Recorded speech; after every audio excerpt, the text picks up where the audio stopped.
Are we on? All right, we're done with the show, but we're doing the open of the show now. Okay. What was on the show today? What's coming up on the show today is what you're saying. Is the better way to say it. You are correct about that. Yeah, so let me throw that right back at you, Jake. Well, Dan, you went to a couple's dinner and had some hilarious anecdotes from that. I moved out of my house. We went to the roof of our potential studio and watched the eclipse. That's right. These are Eclipse glasses. That is true. That's why I'm wearing these. Did what we do every Monday. Talked women's college basketball and trans issues. Those are both staples of this program. What would we do without those guys asking those questions? Like, we would have no content. Every Monday, you know? Yeah. And we had the news. You read a bunch of people's birthdays. You told us who was dead. I mean, that's pretty much it. Wow, that doesn't sound that good. I'm not going to stay tuned. That's for the fan to decide. All right.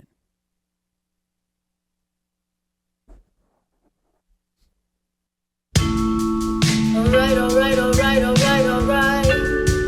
All right, all right, all right, all right, all right.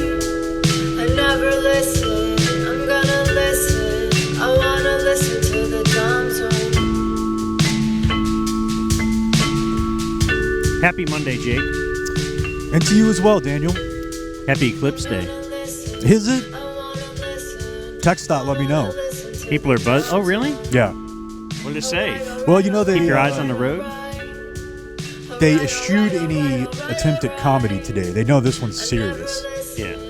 They simply instructed people not to just park on the freeway and get out and watch it.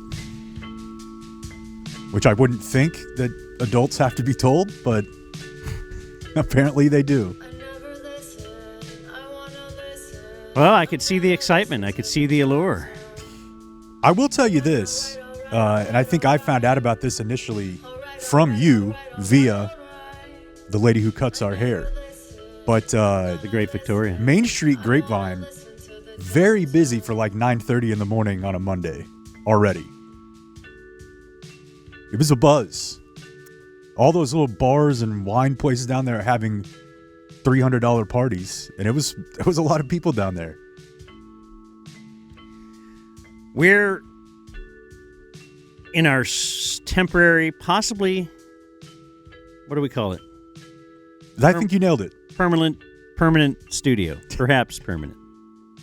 We're in a studio today, and We are. we're on YouTube. So if you're just listening on the audio platforms, you could head over to YouTube, see what Jake's wearing. This is Looks like some kind of soccer Iceland. kit. Yeah, I guess I never understood if kit counted if it was only the top.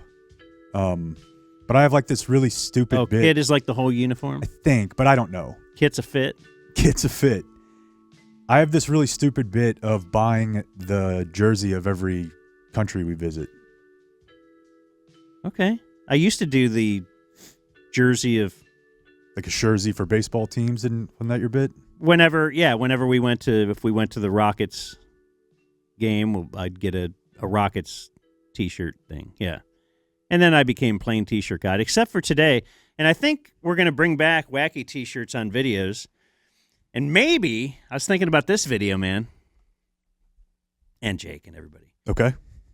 Maybe I'm not too proud. I mean, I will be sold. I wanted to wear this today for our buddy who paid to be in the den with Trip U. He organizes school trips or some such. And so I wanted to wear it to give him a little promotion, but I feel like this spot could be for sale. Oh, There's nothing that's not. I want to be very clear about. Of course, this hat that could have your company on it for an entire 3-hour video. Temporary face tattoo. Oh, okay. Temporary, huh? Let's go. Temporary? Well, yeah. Are Because, you willing to go all the way? Well, the only reason that I wouldn't be willing to go all the way is because if they only buy like a month and then somebody else wants that space a month later, I need to have that available. A little warm, though. Okay, well, you got the plug in. What's he going to promote next? The Eclipse. The sun and the moon. Yeah. With his Eclipse shirt. But you got bits today. That's what I mean. If Yeah. we're going to add video to our game, He's got his Ben feel like- DiNucci hat. I feel like Bit T-shirts are going to come back. Sure. But I do like the hat. All right. So on today's program, Do you know who is playing in the men's national championship tonight? Purdue. Mm-hmm. Typically 2 teams involved in this sort of athletic contest. I'm only worrying about the one that's going to win. Who are they playing? UConn. UConn. All right. Should have known that, right? They're always good. It's always a good guess. We got Foul Ming Okay. on Purdue. Zach Edey. Yeah. Do you like this headline on ESPN.com? UConn Purdue title game has all the feels. History, 1 seeds, and big men. Okay. Yeah, I'm in. It's tonight. It is tonight. Okay. I It is should know tonight. that. Yeah. If Because we survive the eclipse. if we survive the eclipse. I was thinking this yesterday when I was taking the dogs out, and it was very hot. I did a little yard work yesterday. Very hot outside, It was. as you probably know because you were even doing more than me. But why wouldn't Dallas have – why didn't they move the eclipse to yesterday? Because it was very sunny all day long. It would have been perfect. You got the day off anyway. Sure. And now they move it to a Monday, or they kept it scheduled for Monday. So I don't think that was a good move. I mean, they moved Luka Doncic day to July 6th. Right. Instead Or is of it the 8th? 7. It might Yeah. be the 8th. It's just not the day that a bunch of police officers were killed. Yeah. So why be excited about – first of all, Blake is not here with us. I'm Dan McDowell. Yeah, I'm Jake. I think that's Yeah, there's Blake. probably pretty well. There's Blake. Yeah. Blake is not on here. YouTube. He has left town. He is skiing in Colorado during the eclipse, during the path of totality. I've been respect very upset about this. I have been talking about the eclipse for like a year now. He's known when the eclipse is. He chose to take a vacation out of DFW, the very time there is an eclipse. I just want to reiterate a couple of eclipse stats for you. Okay. So this is 2024, so they say. The last time the city of Dallas was in the path of totality, a full eclipse, something you've only seen on, you've only read about or maybe seen pictures of, 1878 was the last time. The next time, like if you have the opportunity now to see it here in Dallas, the Yep. next time there will be an eclipse in Dallas, the year 2317. Are you capturing how rare this is yet? Are you feeling what a day this is? No, I mean, yeah, I woke up and knew something was different. It wasn't just UConn Purdue. Wasn't just that you were in a different house? No, it wasn't just that either. Now, I mean, I'm glad that people are excited about it. I like for people to be happy. I just don't care at all. Oh my gosh, I can't even believe that. At all. Now I will tell you. I will just go ahead. Well, just it probably seems somewhat hypocritical as we reference the Iceland jersey. I have mentioned many times that I thought it was pretty amazing that it was broad daylight at 2 a.m. and that it never got dark the entire time I was there. But that was like for 5 days. Does that mean you don't sleep because of the circadian rhythm? Is it difficult? It can be, and most of the houses there, like the Airbnb we stayed at, both of them had like heavy blackout lining and curtains. Okay. There was no light getting into the house.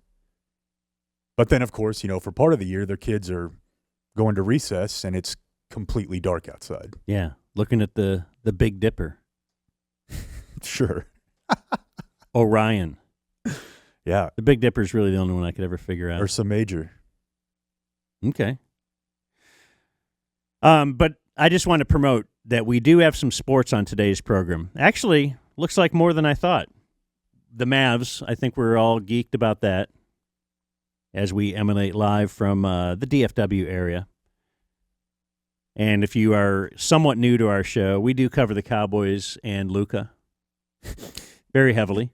Definitely, you can count on that. The Cowboys, Luka, the NFL, and then everything else, including, and if you know anything about us and you've listened to us over the years, you're not just tuning in, then you know we're going to break down women's basketball for you. Sure. That'll be coming up today. And if you know us for 5 minutes, you also know that we're stoked on this other sport that has a big weekend coming up. A tradition unlike any other. That's right. Did you see that the word is that Tiger shot a 31 on his on the first round in the practice round today, on the first 9. Again, I'm very excited for you. Yeah. How great would that be if Tiger did it again? What are the odds on that? Ooh. What can we wet the beak on that? Because I feel like Plus 15,000. For real? Yeah. I'm in. I'm doing it.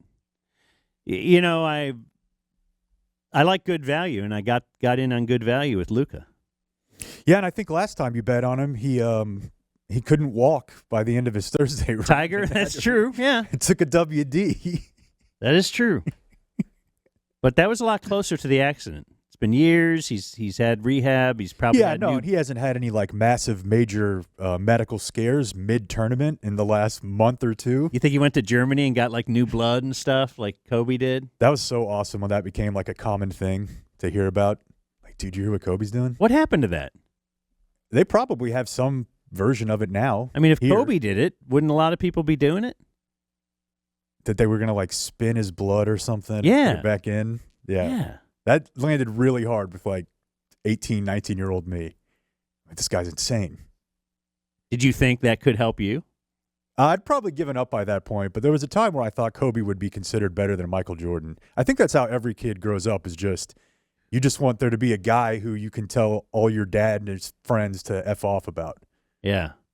I'm probably doing that with Luka a little bit. Boy, I definitely did it with LeBron.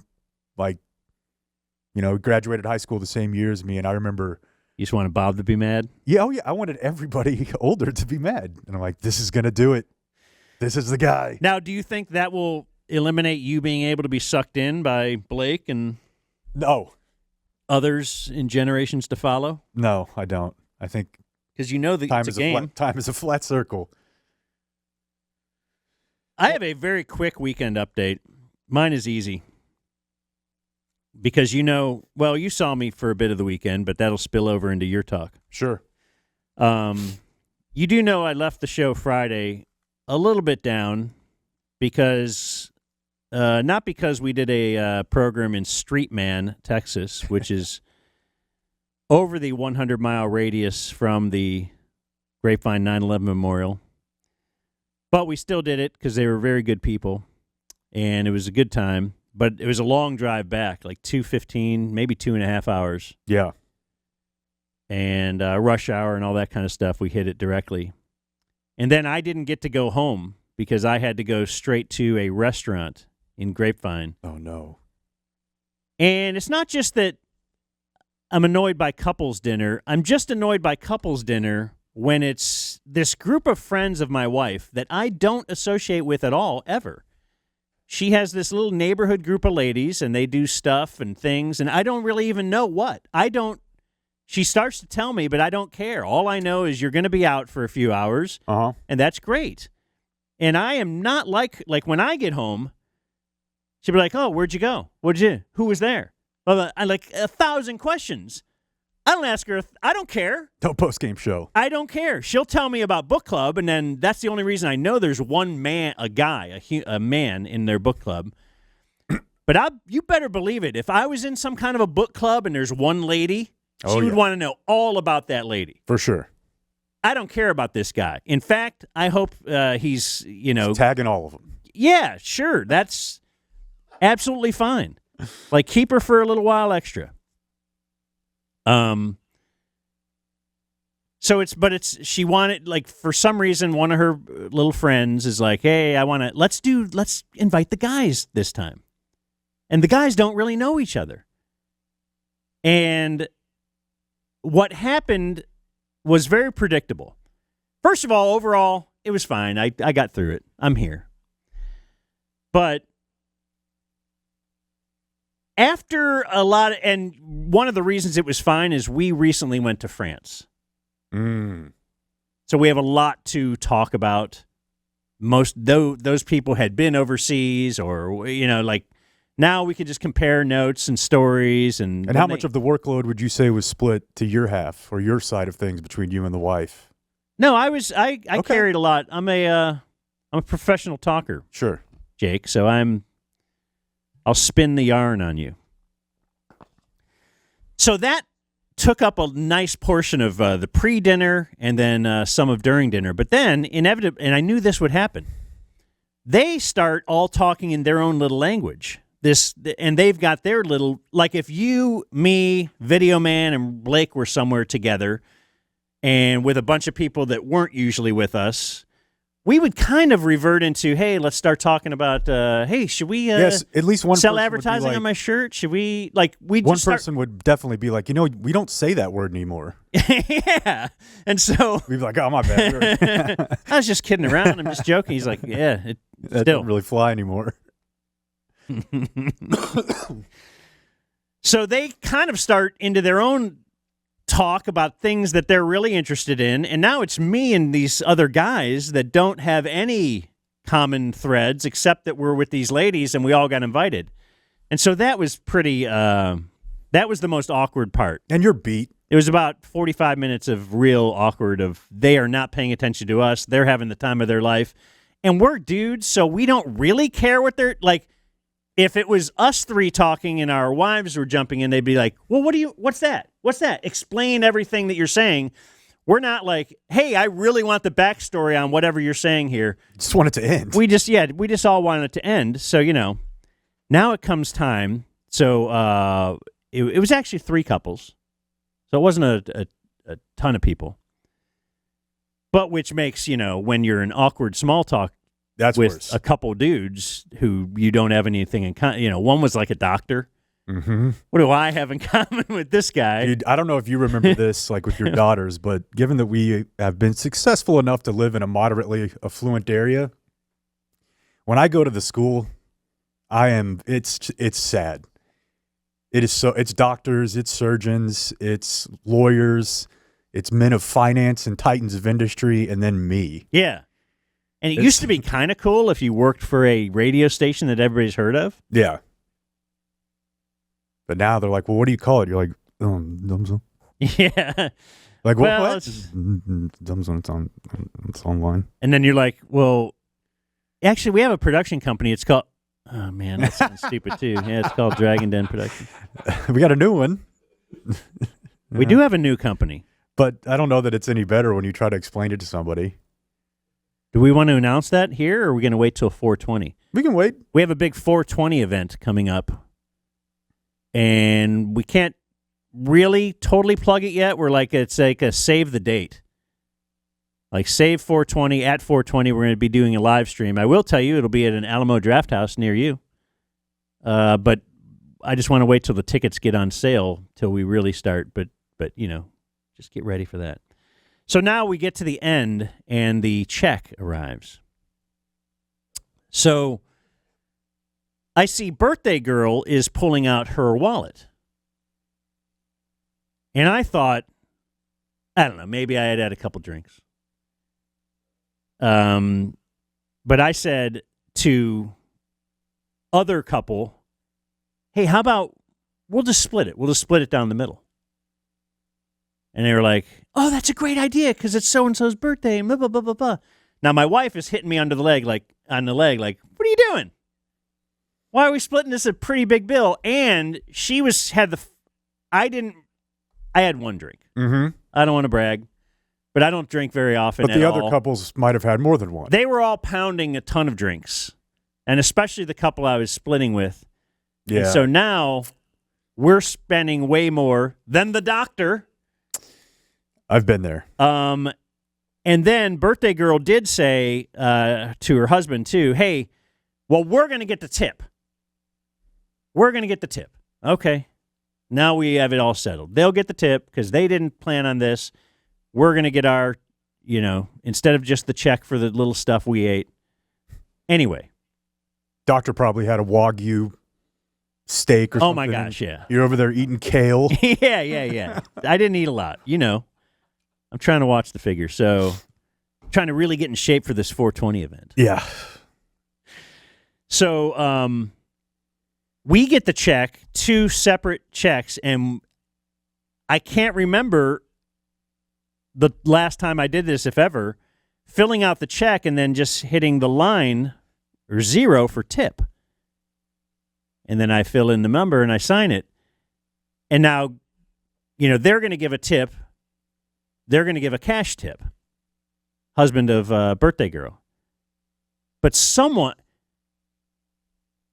I think I tip very well for a couple reasons. One, I think it's like good for the universe, my universe. Although lately maybe it's not really paying off, but I feel like overall in life, I feel like treat people good, it'll come back to you, all that kind of stuff. I don't really believe in it, but why not do it? Yeah, I do it just to. It kind of makes someone's day a little better. You give a cup. I'll give $1 extra on a tip. My wife will be like, "What are you doing? That's 22%." And I'm like, "Look, that $1, they're going to be like, oh, that's cool. It's over, whatever." Right. So now somewhere somebody is going through the receipts like, "Oh, Dan McDonald. Oh, I know him. Oh, wow. Oh my God. 0 tip?" That's really what I'm worried about. Yeah. Because the the server or whatever will know she got her tip. It was all there together. But someone is out there in the universe saying, "Look at this guy who doesn't tip," and they'll tell a story to their friends. It could have been even more awkward if the other guy just did a little bit. Oh, yeah. Like let me just all right, I know they're 10. doing cash. I'll do a little 10. And he may have. He's a doctor. He may have. Yeah. So that's my whole. Anyway, that's my story. I tried taking a couple notes. Oh, one I took for you. My buddy who had friends in town the weekend before, and he said that's the only reason they ever go to the stockyards. Went to the stockyards, and it made me think of your mom when he told me that they went to the John Wayne Museum. Is your mom stoked on that? Yeah. Are you very aware of the John Wayne Museum? I guess I don't know. Okay. He's like, "Oh, it's really certainly cool." would. And I'm like, "Really? Okay, I don't think I'd think that." It felt like it was the only movies we had in the house for many, many years. We had a cardboard cutout of him, like in our family room. Boy. Life size. Wow, that's... Yeah. And we also let your mind run wild on why that's there. We also had... my mom kind of ran her business out of the house, and she worked in, or still does, sort of like upholstery, Mm-hmm. So we had like staple guns that were, compressed air powered. And my brother and I would take the John Wayne cutout into where those were and just light it up with staples. They would shoot at a very high power, and we would just pelt it and then put it back in there, and he'd be all effed up. And she was not happy about that. No. But it was hilarious. You'd shoot him in the dick with a staple gun. That doesn't sound very mature of you. No, I mean, it's not like I did this last week. It's probably 10 or 11. I don't know. Yeah, you would never do something like that. No, definitely not. Yeah, but people from out of town, they do love the stockyards, man. I think people in town love taking people to the stockyards. Yeah, that's probably a good point. But I remember I had a professor in grad school, and he used to work for there's a hot role now, I would imagine. He was like the tourist minister of tourist head for Israel. And he was teaching a class on like public relations for countries. Like, so how you're like, hey, we're going to blow your country up, but can you kind of be cool afterward? Like, PR for international diplomacy. And he was obsessed with the stockyards. Like, he couldn't believe that it still existed. He's like, how did they keep this like this? He's like, there's a real city around it. He's like, I've been everywhere in the world, and these sort of things don't exist. Did you teach him about tourism? No, I mean, I thought he was the tourism guy. But he was very, very impressed with it. He's like, most cities just all kind of look the same now. but they kept this together and actually have livestock that they parade through the streets, in the middle of the day. It's pretty cool, I guess. You don't seem that stoked on it. No, I like it too. You're right. Take people there. It's that or, that's the place he was shot. Yeah, no, that one a little different. And you just kind of, Yep. All right, we're done looking at it over now. there? You want to go? Yeah. Go to Hooters or? Spaghetti Warehouse. Yeah, those are the two things. Yeah, we did have a big weekend. We had to move out of the house, and it was a long drive. The people were great, but I had to pretty much all day Saturday and Sunday. It was just moving, because we're remodeling our house a little bit, and we got 2 little kids, so they got a bunch of crap. And Dan came over to help a little bit. Chappie was there. Chappie was there yesterday as well. The house is not too far away. It's maybe 10 minutes away, just a rent house. Exorbitantly priced. Such a grift, which I think we determined is because of what happened with Wired Will. Because most people who go to a house in the suburbs for 3 months, you either have the money to remodel your house or an insurance company is paying for it. So they set the rates at crazy, crazy high because Will was telling us, the money that I think we can say this, the money that his insurance company was giving him was more than he even needed for rent and stuff. Because the insurance company's all right, well, that's what we do. Yeah. But what is a house in your neighborhood cost? Yeah. I don't even know, dude. No, I mean, that's what they say. Yeah. They're you live there, you have to make it equal. Yeah. Exactly. But we're paying for it ourselves, It's kind of rolled into the refinance, I guess, a little bit, but the house is fine. It's much smaller. But oh, really? Yeah. Okay. I assumed it would have been same size. And she did say, your wife said it was the cheapest one she could find in this area. Yeah, and that was still quite pricey. But yeah, you got to get basically everything out of the house. So you got to pack everything up. And we had kind of been chipping away at it for the week before, but it's my least favorite thing in the world to do. Okay, well, I can confidently tell you that last night at the end of the night, I was so dead and just I don't ever want to do this again. This is where I can offer very little advice that is of use, but you absolutely, anytime you're moving, pay packers. Yeah, you mentioned that the other day. Because people are they just think that means movers. Oh, yeah, we're paying movers. No. Packers. Yeah. To come in, box up everything, label it. This is everything here from the kitchen. And they're going to break a few things. Yeah, but you might do the same. Yeah, you're probably going to break a few things too. They're pros. And you guys kind of had big, giant boxes, which if you fill one of those with dishes, I don't know, it just seems like they would have smaller boxes for certain things and... Yeah. Because the packing is the worst part of moving. I will help move. That ain't that bad. Just moving boxes from here to there. Yeah. But the tedium of packing and as you saw, the only thing I really did is unscrew the 50 screws that are in the baby crib. Yeah, Dan took a look at this thing and was I can have this done in 5 minutes. And I went back in there probably 40 minutes later, and he was still screwing. It took an hour. It is a beating, though. But it's a beating. But then Packers would do that. Even with the Packers, they don't unpack for you, do they? Well, now that's big money. If you're Larry David, okay, you have everything delivered and then unpack. No, but unpacking is not bad because now you can go through everything. I'll throw this away. I'll get rid of some of this. I'll keep this, and you put it where you want. Unpacking you have to do anyway. Yeah. So yes, just Packers. Well, whenever we move back out of when here you move back, you into must hire the home, that's something I will absolutely. Because it seems like you guys didn't start until Saturday morning. We'd started some stuff, but yeah, the bulk of it, it's kind of hard. We're both kind of working and got to take care of the kids, so you should definitely not be here today. Yeah, I'm whipped. Because I was whipped because I kind of helped you for 3 hours on one day. And then the other thing about it, too, is, yeah, I mean, you're right. I'd rather do the unpacking than the packing. But we basically, what we achieved yesterday was we got all the stuff into the new place. Most of it. 95% of it. There are a few things that she's got to go pick up today. We don't have to take all of our clothes because the bathroom in our bedroom is staying intact. It's like I'm not going to pack up like all my winter clothes, you know? Okay. So that helped a little bit. But now it looks like a bomb went off in the house that we're in. You can still go back in there, right? Yeah, but at some point it's going to be difficult because, I mean, there's going to be some pretty heavy-duty work going on in there. But now, like, I got up this morning, I don't know where anything is. You can write whatever on the boxes all you want, but it just, you know how it is with the kid stuff. It's just crap everywhere. And I can't operate like that.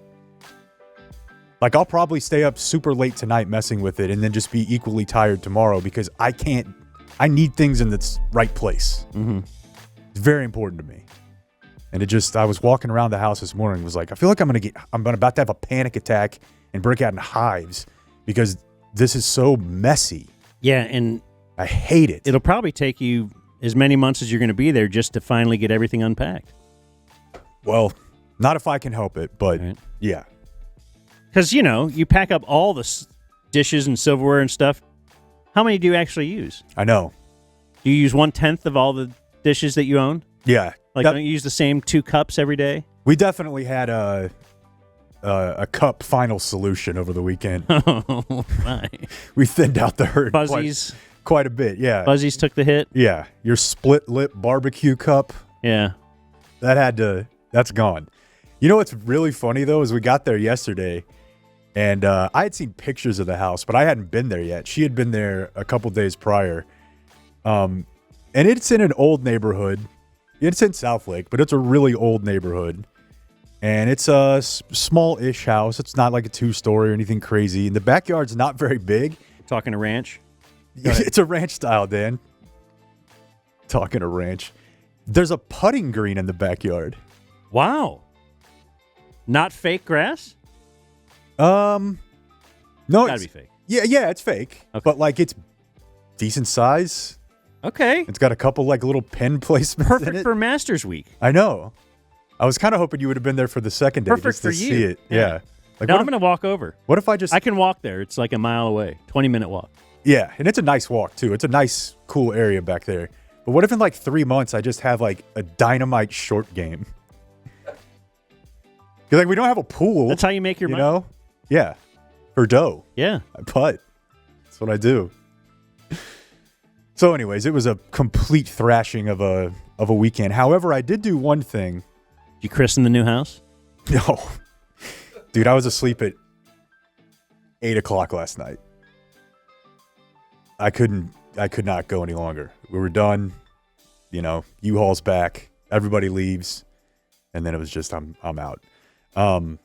So I probably shouldn't have done this from an energy standpoint and trying to get off the sick fully standpoint. That's right. You sound better. But it was a long day. It's super stressful. Your arms get all tore up, from bumping into box and... Damn. Yeah. Mm-hmm. And so our buddy Brian Damaris, who used to do stand-up comedy, off and on for 20 years, I believe, as the drop says, he hit me up and told me that Andrew Schultz, who he opened for in front of like 50 people some 5, 7, 8 years ago, I don't know, but they've known each other a while. Andrew Schultz co-hosts a podcast with Akash, our buddy, and Andrew's a big deal. And he was in town. He's touring. And Brian was like, hey, do you want to do this? And when he sent it to me in the middle of the day, I'm like, there's just no way I'm going to have the juice for that. Because it was going to be the late show. He asked you that day? I can't remember if he asked me Friday or Saturday. Okay. I assumed you had this on the books for months. No. Because... No, he either asked me Friday night or Saturday morning. This was spur of the moment. Because I was with you Saturday, and I couldn't believe you were going. Like, you were already... Yeah, I was hammered beats. You had been sick all week. You have another day to do tomorrow. Which was going to be imagine even longer day. I couldn't imagine your wife's reaction to, hey, I'm just going to leave and go do a comedy show. We'll see you. Good luck with all these boxes. Well, so that was the thing is, one, she knows that I don't really do too much with friends anymore. So if it had been the early shows, she might have pushed back. But I didn't leave till like 9:15, like 9 o'clock. The kids are down. She had given up on packing for the day. All right. Like, she was done. And she did what I probably should have done, which was just chill out. But I had never seen Andrew. I love going to comedy shows. And I wanted to see him. So I met Brian at Fair Park, went to Fair Park Music Hall, and watched Andrew. Got there like right when he was starting. Brian was like at a little beer bar next door. So I just met him. He came outside. We walked over. Didn't really have any interest in seeing the opener. Okay, you didn't see the opener. I mean, I wonder who. I know that's rude, but like I didn't. I wanted to leave as late as I could. Yeah. And Andrew was awesome. Like 40 minutes of his set, which was probably tiresome for some people. Maybe it was more like 30 minutes of his set, was about going through IUI and IVF with his wife. Okay. Which I obviously did twice. Yeah. And, I think there are a lot more people who deal with it than you think or realize. And I had that confirmed for me somewhat based on the reaction to the jokes. And it's really kind of weird when someone's like, hey, who's been through IVF? You're like, woo! Yeah. Like, how do you register that you experienced it in any other way than like clapping? Yeah, I did it in the Because, there'd be like, if somebody's like, hey, is anybody from Oklahoma in here? Right. Kind of clap, but it's like, hey, did you spend $40,000 on the off chance that you could have a child and go through a very horrible, traumatic experience? Yeah. Yeah. But yeah, it was like, it was so weird, dude, because I think I've memory hold a lot of that experience. It's like, we did it and it was done, but then it was like reliving it completely. But I suppose, too, I guess I can't speak to it because I didn't see his thing, but like John Mulaney does 40 minutes on being a drug addict, being in rehab. Yeah. Yeah, and you're like, this is awesome, but I've never been in rehab. Yeah. So, and I think people in general, he made it funny, but just like thinking about doing the shots every day, I can't believe I did that. You gave your wife shots. Every day. Yeah. For several months. I remember that. And it was like so many of them that she would bruise, and I had to, Did you start doing it like under the toenail and stuff, like the heroin addict? We didn't have to go quite that far, but it is like in your butt. Uh-huh. Which at some point, if you're putting a needle in someone's glute every day, you have to find new places on the butt. You move around. But yeah, then... And then that leads to sexy time, right? Yeah, right there.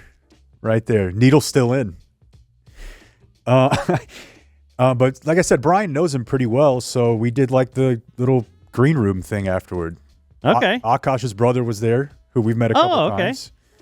And nice. I didn't know what it was going to be like because it was probably like... Has he heard of us since Akash is his co-host? And because Akash was heavily featured in our legal drama. Oh, okay. He was aware of that. All right, great. Yeah, and I always feel weird in those situations because, like I said, there's 15, 20 people back there. There's it wasn't like a full food spread, but there's like beers and waters, whatever. And I always feel like you're kind of just standing there like when the talent comes in, like doing a pick me, come over and shake my hand.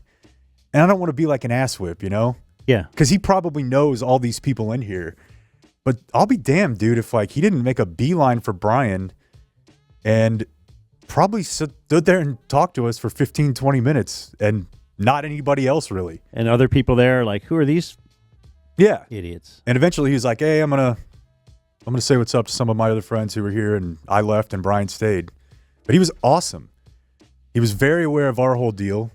He was asking me about the show and the lawsuit and, because their show is massive. Yeah. Like they're a massive, massive podcast. And I was like, we're kind of maybe we eventually are regional, but we're not like a national show like they are. We're mid. We're mid. But he was super, super nice. And it's always shocking to me. I guess I've heard people say this about you to an extent. Definitely this is the case with Akash because Akash's act is pretty over the top. Like he's using the word bitch to refer to his wife or women a lot. Uh-huh. But then like afterward, he was the sweetest husband I've ever been around in my life. Almost to a point where I was like, is this fake? Right. No. Like, are you just doing this because we're here? Yeah. It's not. And Andrew is a very it's a very offensive show. Like, he's hardcore. Uh-huh. And then you meet him afterward, and he's just like, he was the sweetest, nicest, most engaging dude, like, that you could possibly imagine. Yeah, he's doing a show. I know. It's trying just to make weird. people laugh. That's funny. It's just weird, because I don't know if you've seen his, like, current haircut, but if you think I have, like, a slight alt-right thing going on here. No, that's a wild shaved on the side. He looks like if Hitler was a hipster in 2024. And, you know, he said at one point, he's like, I don't know how he started talking about religion. He's like, any Jews in the house? And again, people are like, woo. Okay. Yeah, and he's like, you really want to cheer and identify yourself to a guy with this haircut right now? So he leans into it. But, yeah, it was a great time. And then I definitely, without even really, like, drinking, woke up Sunday morning and was like, I don't know if I should have done that. Like, I wasn't hungover. I was just like, I slept for 4 hours. And it was weird because when I was with you on Saturday, I thought this guy has nothing left in him. Yeah. And then I talked to you on Sunday, and you sounded great. Sounded like $100. Yeah, I rode the wave until about 5, 6 o'clock last today night. And you they just seem fine too. Like, hit a freaking wall. Well, you know, the deal today is, Dan, it's the Eclipse. It's the Eclipse. You're juiced on the Eclipse. It's buoying me. So what we're going to do in about, I don't know, maybe less than half hour. It's pretty easy. Yeah, there's to our new chart, logo. You know, We're going to go outside. So we are at our studio. We've hinted that it is in downtown Dallas. We can tell you that. And we will wear, someone sent me Eclipse glasses. And so we have our Eclipse glasses. I might go full Trump. This is approved by a NASA partner, it says. This blocks 100% of the harm, UV, IR, and visible light. Doesn't say harmful. NASA's not really into English. Yeah. They're into space. Yes. So we will we'll go out and watch the eclipse. We're going to live stream it. Yeah. And the problem is it's like totally cloudy, right? It didn't look good on the way in. I wonder what that's going to do. I've never seen See, this is what Blake is going to miss. The experience we get to see. What does an eclipse look like if there's clouds? Because certainly it won't be as light out. Boy. Yeah, that's not a great sell, but I'll roll with you. We're going to have video. And I think we might even play, then we'll, in post, Video Man will put that video of us going to watch the eclipse in as our break in the show. And then we'll do a little eclipse post-game show. I have a video that I need you to watch that I gave to Video Man. This doesn't play great for the audio because it's mostly just text, but I think I want you to describe it. Okay. It was posted this morning on Truth Social. How do you like a little music behind us, by the way? I like it quite a bit. I thought I'd bring a little good. of that up. Okay. Yeah, I approve. All right, that's all I want. This was posted on Truth Social by, you guessed it, Donald Trump, who I believe is the only person who does post on Truth Social. I never see any posts like go viral or get mentioned on the news ever. Yeah. Other than by Donald Trump, because of course he owns it. And do you have an account? I don't, but you don't need one. You need one to post, but just to look at it, kind of like with Twitter, you don't need it. All right. So I saw this video, and I wanted to play it, and you kind of describe what you see. Okay.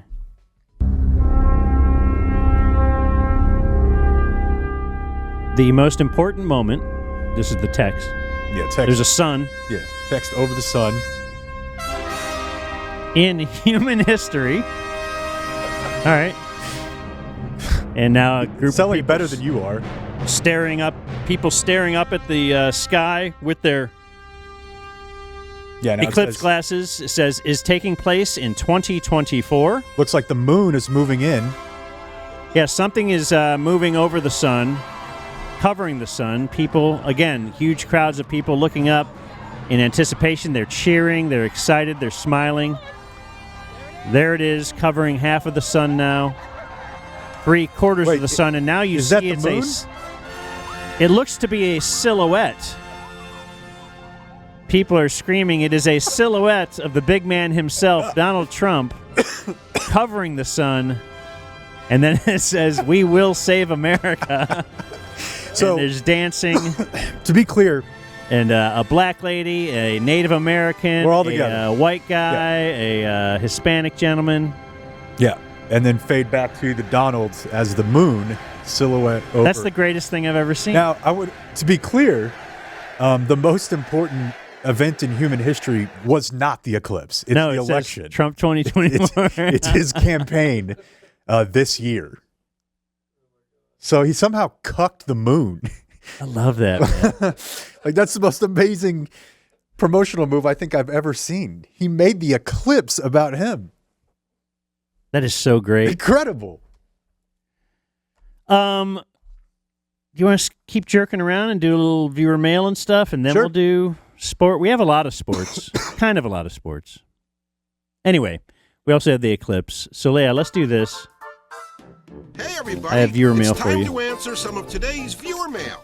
What I have is actually the first piece of viewer mail is not email. It's real mail. This was sent to us at the Den, and I've been holding on to it for a week, waiting until we had another video program. And this is 9/11 related. Remember Friday we heard from the guy who actually owns the Mesa Mexican cuisine, Yes.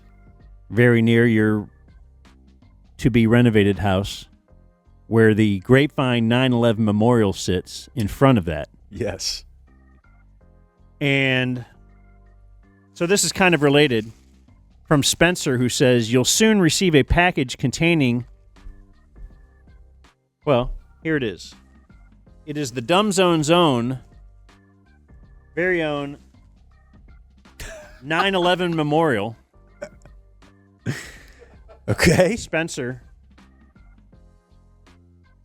He just says, Never forget. I thought you'd like to join the list of landmarks displaying and honoring our national creed. Never forget. Yeah, and there's a little. I want that on my side. You want it on your side? Here. Yeah. Take it right now. Okay. See if you notice the Easter egg that Video Man set up for you on your shelf.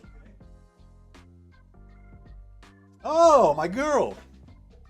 Who do we got? Paige Bucher? Is that the women's basketball player that you want to crush like a walnut? No, I want her to crush me. Oh, like you a want her to crush your head. Yes. She's like 6'4". Okay. We could dominate front courts forever if we simply mated. Quite a few birthdays. Do you think I need to speed through this stuff? I think I want you to do what you want to do. Number one, we have Nima Shabazi. You got to get that one. The great Nima. It's his Willie Parker birthday. I can't pull that one. Claim to fame is roofying bad radio, forcing them to go to Niagara Falls. Leaders are double stuffed Oreos and Jake's text about a radio host's basketball opinions. Move on. That is from Naveed, but we know him as well. But Nima, happy birthday to the great Nima. Somehow I feel like that guy has 10 birthdays a year. We have Chris, commissioner of the Free Play Arcade. Oh, nice. I know Killer him. Queen League. So I don't know if he's associated with the Free Play Arcade. Oh. That reminds me. I know a guy named Chris from Free Play. That guy called me when we first got into our thing and said, "Hey, make sure you call me when you're up and flying." Okay. Well, we're at least up. Right. Jury's out on, Free Play Arcade. Don't forget that video, man. We're more of a Boeing 737 flying right now where pieces are falling off the plane.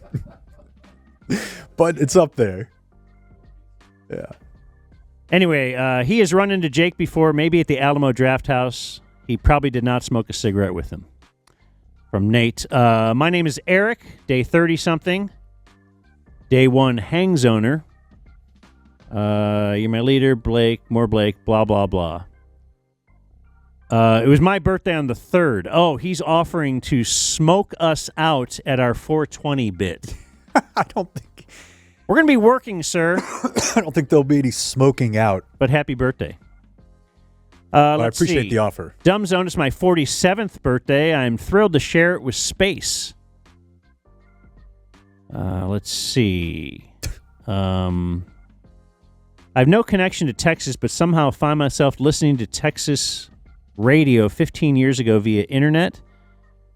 Let's see. Okay, anyway, what's his name? Gordon in Seattle. Gordon? Gordon in Seattle. Let's see. What do you say about this one? Andrew wanted us to promote that he got engaged. I don't know, man. Those things fall through quite a bit. Like, I think... this might not work out? Yeah, I would say even married, we'd be like, I don't know. Questionable. But engaged? Okay, he never really gave her name. Well, then it's probably already off to a tough start. Jared Cowell is a Day 7 subscriber in Fayetteville, and I turned 46 today. More Jake, no puppet.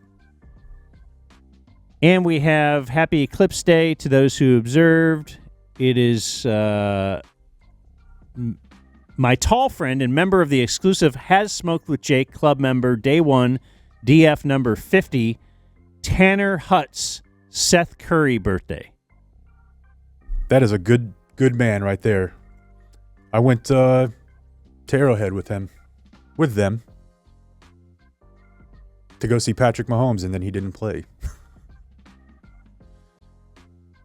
Got to see Matt Castle, though. Or no, Matt Moore. Former Cowboy. His leaders are the salt on Mr. Jones's McMuffin, Jake getting ball sacked, which happens often. It does. Matt Moore and the ghost of Yogi Ferrell. It's a fun player. That's from Landry Atkinson, who sent a picture of Alex Bannister. As he will do. Yeah, all right. Happy birthday, Tan Man. Do you think someday we want a Yah wall in our studio? I think it'd be funnier if it was that, but it was just dudes with their shirts off. Like Okay. listeners to our show. Yeah, because we just think that'd be funny. Yeah, just whatever. Yeah. I think it'd be funny to do that. I mean, I don't want pictures especially of if you're hot like guys in ripped. I think that'd be hilarious. If you had oil on, that would be like the funniest thing. Oh my I'd God, ever heard in my life. I'd be laughing if you like shaved your chest and stuff, and you were real tan, Yeah, and you're wearing a Speedo. That would be, yeah. pulsating.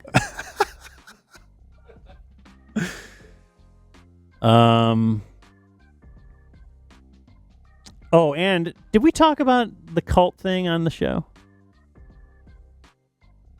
I don't know, because we've talked about it a lot, but I can't remember if it was ever actually on the show. It says, hello, leader. My sister and her brand new au pair from South Africa were recently at a bank. They sat down with one of the bankers to set up a checking account for the au pair. Unprompted, the banker said, want to know something unusual about me? I grew up in a cult in Mexico. My dad had 13 wives and ordered the murder of both my uncles and quite a few other people. There's a documentary about us on Hulu. We have talked about this. Okay. The fact that... I could not remember, and I still have to go through the rest of the episodes. Yes, I have not finished that will. either. But yes, we were talking about my banker was in a cult. I wonder, and I suppose it's to each it is their odd own. that you just Offer that. yeah. She said she thought it was weird her second day in the U.S. that this is what she's learned about The au pair? She thinks it's going to be great. Yeah, like man, people here are cool. Don't worry, it was Mexico. Yeah, it was Mexico. But yes, I was interested on. Well, you know what? I don't want to say anything else. That's from Mark in Plano, Day 1, She's a number very good 36. He says, P.S. Jake has vape voice. I might. So maybe that's what's going on. All right, let us move on before we get to Eclipse stuff to this. Broadcasters used to just like intentionally smoke, though, right? Like when I was sick the other day and it sounded so cool. I feel like you shouldn't be afraid, although I don't know the rules of the building we're in. I was going to say, you know, in the old days, they'd have an ashtray and Why don't we just not talk about it? a cigarette. No, but I just thought you should openly vape. Yeah, You don't do this. The noise is annoying. How do you vape? The noise is annoying, right? Because Do you do it with your 2 fingers or a finger and a thumb? I'm more of just like a hold the. Oh, you kind of try to hide it. Yeah, I guess. But, it makes that noise. I listened to a couple of podcasts where the guy will just openly vape into his mic, and it's distracting. Let's talk Mavs. Okay. And then after the break, I'll play you some women's basketball audio, which amused me over the weekend. But I feel like we're all pretty stoked on the Mavs right now. Yeah, I mean, check out those NBA standings. They're a game back from the 4, right? That was an incredible game Sunday. Unbelievable. That they had no business No winning. business. I guess if you're going to get down 22, make it in the first half. Yeah.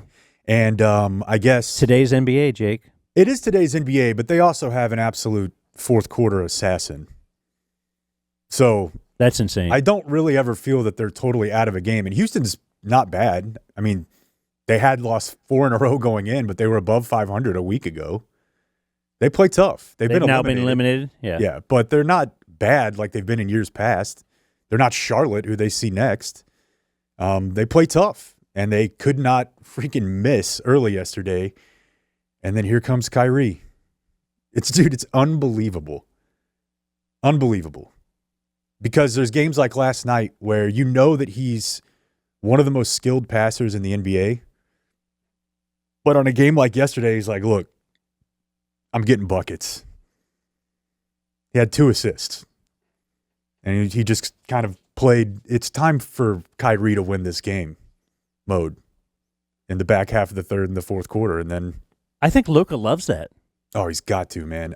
I wrote it just takes load off Luka. That's one thing I wrote in the last Mavs thing I wrote was just that Luka seems as fresh as he ever has at this point of the year. I felt like there were times, not even just last year where things all went to hell, but every year basically, he just looks like he's limping to the finish line. And so then people are like, oh, he's out of shape. I'm like, look, nobody's doing what this guy's doing. And the question was, is that bad? Is it sustainable? And then maybe related to that was, would he ever actually give up the ball a little bit if he believed in someone else? And lo and behold, it looks like he has, and it's working out very well. Yeah, they could win the championship with this team. Well, they're definitely out of the play-in, right? Or do they still have a couple games? They have a pretty easy schedule going in. But I mean, they're not going to be 7 or 8. No, I don't think so. That was always the worry throughout this season. You feel like you're going to get 2 of the 4. You'll be favored at least in 2 of the 4, at Charlotte and home to Miami. And then you'll have home to Detroit, and then you'll have Miami and Oklahoma City. So I'd love to see them get to 50, and that now seems very doable if they just win those 2 games against teams that have punted on their season. What do you make of the fact that although the odds are much better and it would really help me financially, that Luka still, did you see, who is it?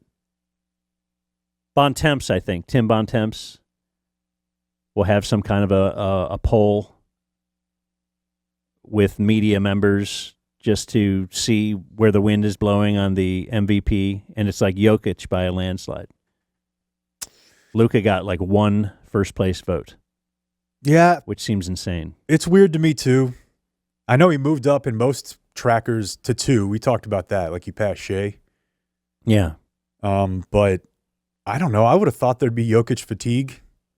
Right. That's. I think. Don't you get that? Luka's time. He's had they did that for Barkley with Jordan, yeah. and yeah. Luka's having Steve the best Nash year of got his it career. instead of LeBron or Kobe, right? Yeah. So yeah, it's weird. I don't know. It feels like it should be much, much closer to me. Because this is the best season he's ever had. He's so good. They're good. Imagine the team without him. All that kind of stuff. You know, the other thing too is I think I saw Nick from Locked On Mavs tweet this out last week. I don't remember the exact parameters of it, but people forget how hurt this team has been all year. Like, they've been really lucky since the trade deadline that most everybody outside of Lively has been healthy. But before that, man, they were like losing the most man games of any team in the West. Had they just had average health, I think they'd probably be at the 3 seed right now. Is it just because they might end up at 6 that Luka has lower odds? Because that seems silly to me. Watch the games. Yeah, and seeding, that seems ridiculous too. Didn't stop everybody from voting for Russ. Well, and he had an anomaly season though, right? Yeah, but Lucas is not that far off. Yeah, I know, but it was the first time it happened since Oscar Robertson when he was the first to average a triple-double since Oscar Robertson, and that just stood out to everybody until later. You know, historians would look back pretty quickly after that and be like, yeah, he was not the best player in the league that year. No, he wasn't close. Yeah. And Luka's at 9.2 rebounds and 9.8 assists, while also scoring 34 a game. So, yeah, I don't know. I know he's not the greatest defender, but neither is Jokic. Jokic is fine, but it's because he's huge. He's not a stopper. So do you have an opinion on where you want – would you rather be 6th or 5th? Because it looks like the way things are, the Clippers are going to stay at 4. You could get to 4, but you need the Clippers to lose some games. And you'd still probably end up playing the Clippers. And it looked like the Clippers were going to lose on Sunday. They had a huge lead against the Cavs. Or, excuse me, the Cavs had a huge lead on the Clippers, and somehow the Clippers came back. But if you get to 4, it probably means that they're at 5. So it just means you have home game, court. But yeah. Which could be important. I don't know. Man, I don't know. I mean, on one hand, I'm really tired of playing the Clippers. Really tired of it, even though... But would you like to exercise that demon? That's part of it. And Oklahoma City is so freaking talented. So that's who you'd face if you got 6. Yeah, they're probably. Probably locked into that. I guess I'm looking ahead, too, to who would you... Well, right now, the Timberwolves are the number 1 seed. Dallas can beat the Timberwolves in a series. And the Nuggets are the number 2 seed. That one could obviously pose problems. So the 2 you really have a problem with are the Thunder and the Nuggets? Yes. Don't feel that bad about Phoenix? No. I don't. Now, they could get hot at any time in a series and just have the talent, but they have no depth. Dallas does now. Dallas has got depth. They've got length. They're tough. They're getting in fights. It's just way different. It's a completely different vibe of any Mavs team, I think. Certainly in the Luka era. Like, they can win without having to hit all their threes. They can defend when they have to late in games. They're doing most of this right now without Lively. And if he's healthy in a playoff series, you get a 19-year-old springy backup center to go out there and block shots. They haven't had anything like that in forever. Maybe ever. Where are you at on Jason Kidd these days? I don't know. I think about that a lot when I'm trying to write something Mavs related. I don't even know what to say anymore. I do know that I know we need to give Nico a lot of credit. Mm-hmm. The Kyrie thing has worked out. Let's talk about that real quick. The Kyrie thing? I think I compared him to the Beltre experience a couple weeks ago, because when the Rangers acquired Adrian Beltre, baseball people that I trusted, and it doesn't mean they were wrong, were like, you better watch out with this guy because he does not play well in the locker room. And he was great. And obviously Kyrie's stuff is more than just the locker room. But as I've said before, I don't really know that NBA players care that much about his political or social opinions. They might share a lot of them and just don't publicly share them. But it is very clear when you watch them get a big win last night, that he is like the vocal leader of the team that everyone looks to. Yeah, he's like the locker room guy. He's the veteran presence that Luka isn't. Right. Like Kyrie has won a championship. Yeah, and he's super, super down the middle. And not just won a championship. It was a big part of it. Was one of the main reasons, yeah. Yeah. And, I don't know if you can have Luka at this stage of his career be the guy you're looking to for calming influence. Oh my gosh! in No, present. no, yeah. You want Kyrie's just the opposite end of the spectrum, and it's been really fascinating to watch that part of it. Because I don't think Kidd is that guy really. I don't know. They're winning games, so I don't want to be too critical, but I still don't know that he's going to be the best coach on the floor in most playoff series. Yeah, you wonder when it does come down to really close teams and adjustments. Now the adjustments, the X's and O's really matter. Is he the guy to do that? Just even the way he would complain about his roster, like even last year, when some would say, well, maybe you need to adjust your style of play to the players you do have, like Carlisle did. Carlisle turned them into what? A three-point gunning. At one point, Carlisle, who loves defense, just like Jason Kidd, Carlisle loves defense. But at one point, didn't he kind of say, all right, we suck. We can't do it. We're just going to outscore everyone. And then they led the league in scoring and efficiency and all that kind of stuff. Yeah, he would play 3-point guards sometimes. And he didn't like that. No, he was that wasn't in Berea just getting ragdolled out there. And he's like, I have to play him because he can shoot. Yeah. And then that worked. By the way, do you know who leads the NBA in offensive rating and points per game? Points per game? Well, Luka leads in points. Team. Right? What team? Yeah. No. Indiana. Oh, my gosh. Are they doing much the same? It's pretty similar. I mean, they've got, some great talent there as well. But, yeah, if you needed any proof that he could just kind of show up somewhere and immediately get league-leading offense out of them, he can. Yeah. Back to Kyrie just for a second before we take an Eclipse break. We did always say if he's available, it's going to be great. But he's got a history of not being healthy or just not being on the court for a certain whatever reason. Could be his sister's birthday. Yeah. But I believe I heard this. Did I hear Mark Stein say it? I'm trying to remember. But that Kyrie currently has the most consecutive games played he's had in 8 years. He's been on the floor. And it's all working.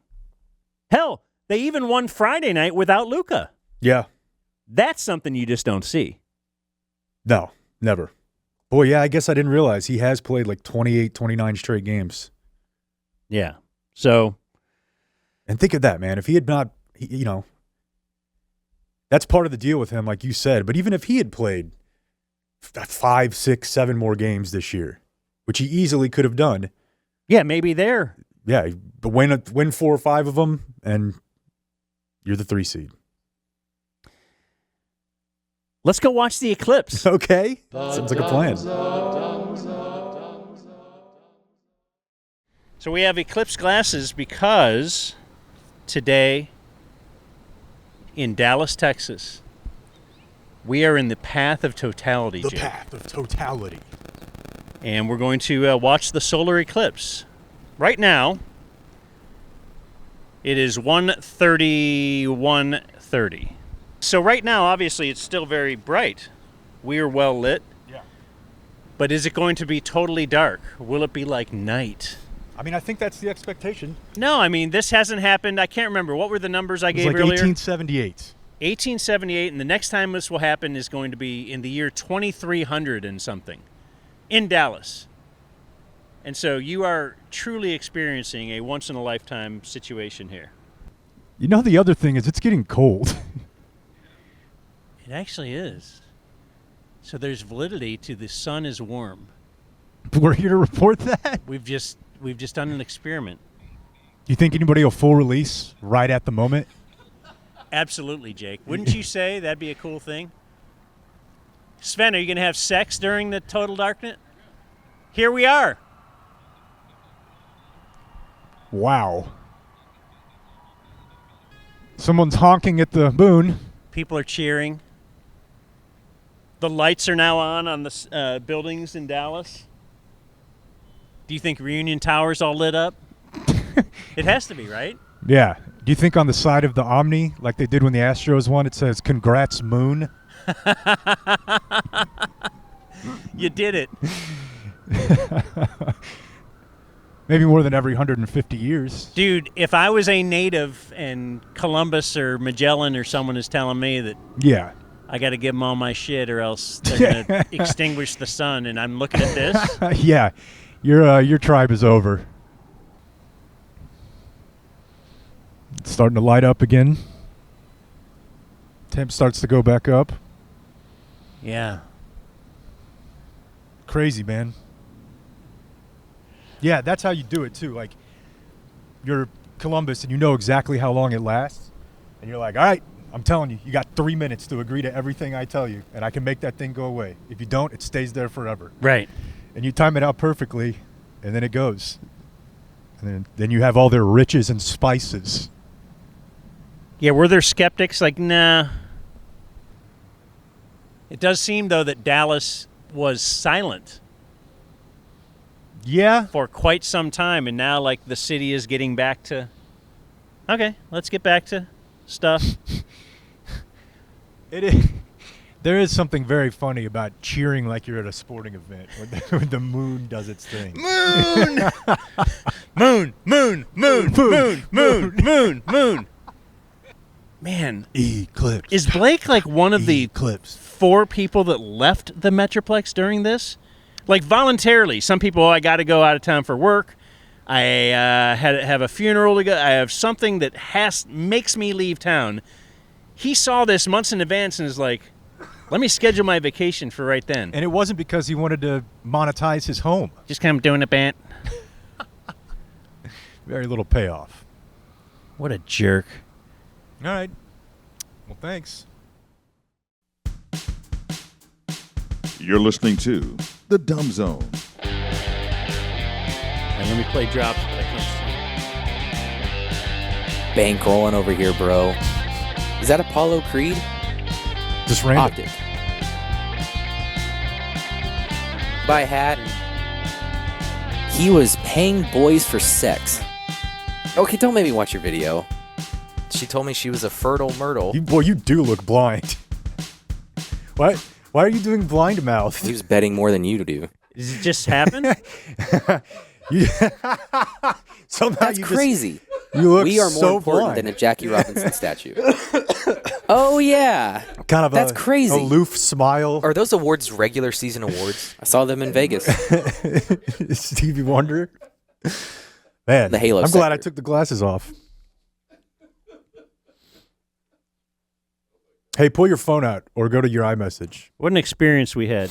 Before we get into that, somebody posted. My mom texted me. We'll get to that. All right. We'll get to that for sure. A crazy Path of Totality video. I'm not going to play it on the screen. It'll take too long. I just want to send it to you real quick, okay? All right. You haven't texted yet? Oh, there we go. How do I have the sound of that? Oh, you're sending it from your computer. Check out this Eclipse video I got from the Path of Totality. Is it us? No? Oh, gosh. Why are you doing that to me? That's an old thing, isn't it? I've seen that before. Somebody hangs their sack over the sun. It's not the eclipse. It's just a guy with Just a testicle just emerges from the bottom third of the screen as the moon would. Yeah. We will not be playing that one on the YouTube Why don't you video. guys grow up? That's just terrible. Oh, man. Eclipse post-game show. Pretty sweet, dude. I'm not going to lie. It's better than I thought it was. Yeah. I'm glad we were up there. I think as if you go to our YouTube page, well, you're possibly there already, but on our YouTube page, we'll have the live stream replay up.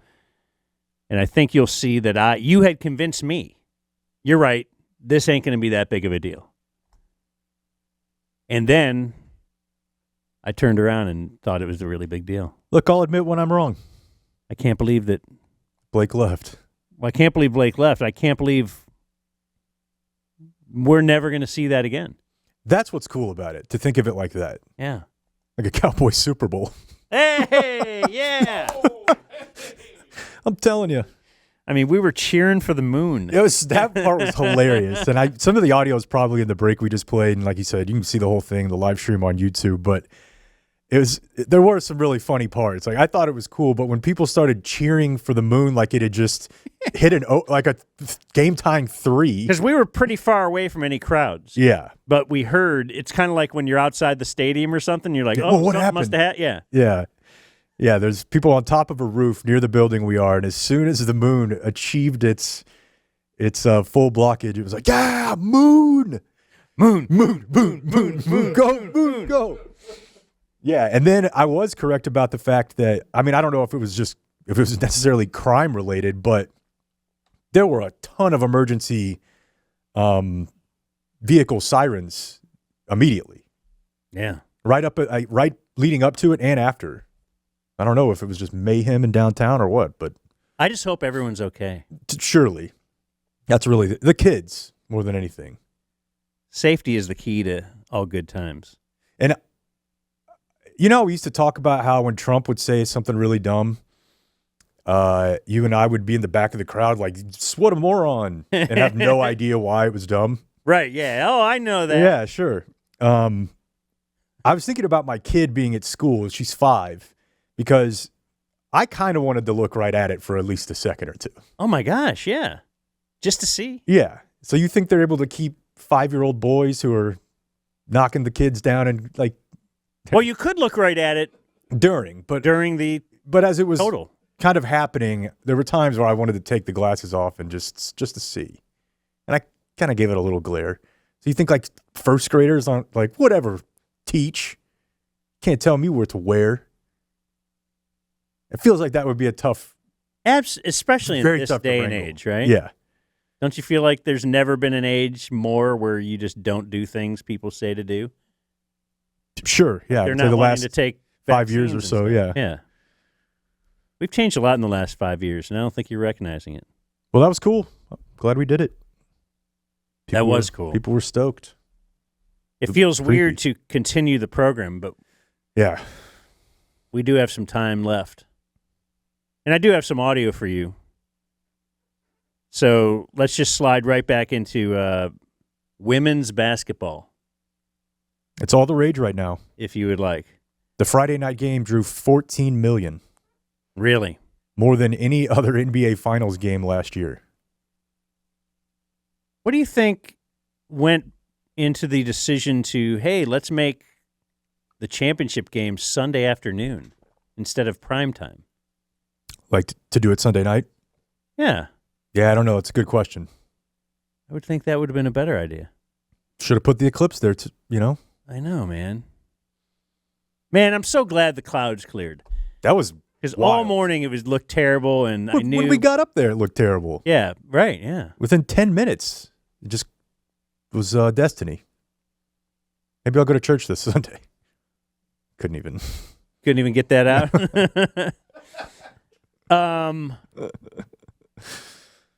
Okay, women's basketball. Here, I want to find the audio for you. So I got a couple things for you. Number one, this is ridiculous that this is a thing. I'm going to play just a couple seconds, and then I want you to tell me if you know what's going to happen here. Okay? Okay. Dan Zakrzewski, Outkick coach. Yeah, of course. I know exactly what's going to happen. Even if I hadn't already seen this story, if you had told me it's a women's basketball press conference and someone from Outkick has a question, given what all the rage in the culture war is now, I would have known immediately. That's what they do. Well, it must be because it's a story and there's a player on the opposing team. No, actually, it was not. It's just complete hypothetical to get her to wade into his... Well, I'm sure it's maybe not against the opposing team, but I'm sure college basketball is just overrun. No, there's none that I'm aware of. So, with guys that couldn't make the men's team, but then they just claim they're a woman just so that they can have 70 rebounds a game. Yes, okay. Let's go ahead and play the whole thing. This is Dawn Staley, the championship coach. South Carolina? Yes. Yeah. Not Iowa. No. That's what we know for sure. Dan Zakrzewski, Outkick coach. You just talked about, what a massive weekend this is, obviously, for women's basketball, women's sports in general. One of the major issues facing women's sports right now is the discussion topic about the inclusion of transgender athletes, biological males, in women's sports. I was wondering if... I love that that's also framed as this is one of the major issues in women's sports. Yeah. It's not. No. It's not affecting very many people. If it ever affects one person like that, was it Max? Mac Beggs. Mac Beggs? The local wrestler. It was a huge national story. You know why? That's like there's one person. Yeah. So if you think there's a ton of college players, think of how many high school wrestling. Yeah. There's a handful. There's like a couple swimmers in college. Right. But it's not that story that everyone is being affected by the way that he frames it. Yeah. Biological males in women's sports. I was wondering if you would tell me your position on that issue. Damn, you got deep on me, didn't you? She's just been for 20 minutes answering questions about Iowa, Caitlin Clark, the fact that they hadn't lost a game all season. They have an incredible win streak, all this kind of stuff. They're the sort of thing you would expect her to comment at on. a basketball press conference. Yes, and now she gets this, and so that's why she's like, "Oh, okay, well." I'm under the opinion of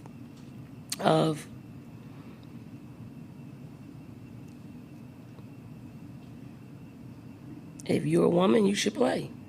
If you consider yourself a woman and you want to play sports or vice versa, you should be able to play. That's my opinion. You want me to go deeper? Do you think transgender women should be able to participate That's your question in you college want basketball? me to ask. I mean, you want to ask, so I'll give you that. Yes.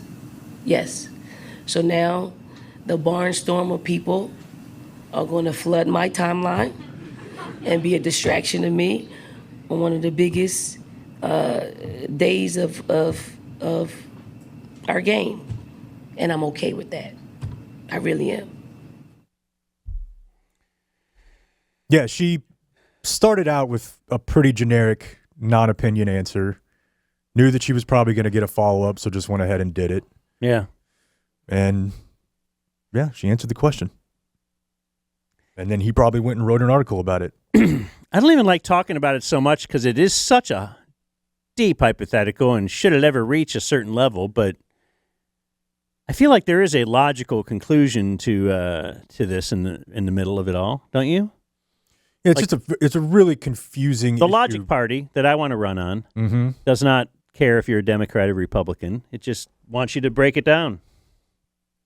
But as far as when kids transition and hormone therapy, and, they've even tried to put like thresholds where they'll test and see how much testosterone you actually have in your body. And if you're below that, you can play It's as tough. a woman. But have you built up muscles already? Yeah, you're because you were a man until you're 18. And they've also had women in the Olympics, biological women who were not taking any drugs or hormones, who tested basically as males. Right. And they couldn't Just 'cause compete that's the way it is. There's freak athletes that have a lot of testosterone. And so there's just no easy, I don't know that there's an easy answer. Yeah. I just know that the main reason it gets brought up a lot is because it allows people to get really fired up about it and take it to the Fox News or whatever. And see, that's the thing about me. I'm pretty left-leaning, but these are not really things I care about that much.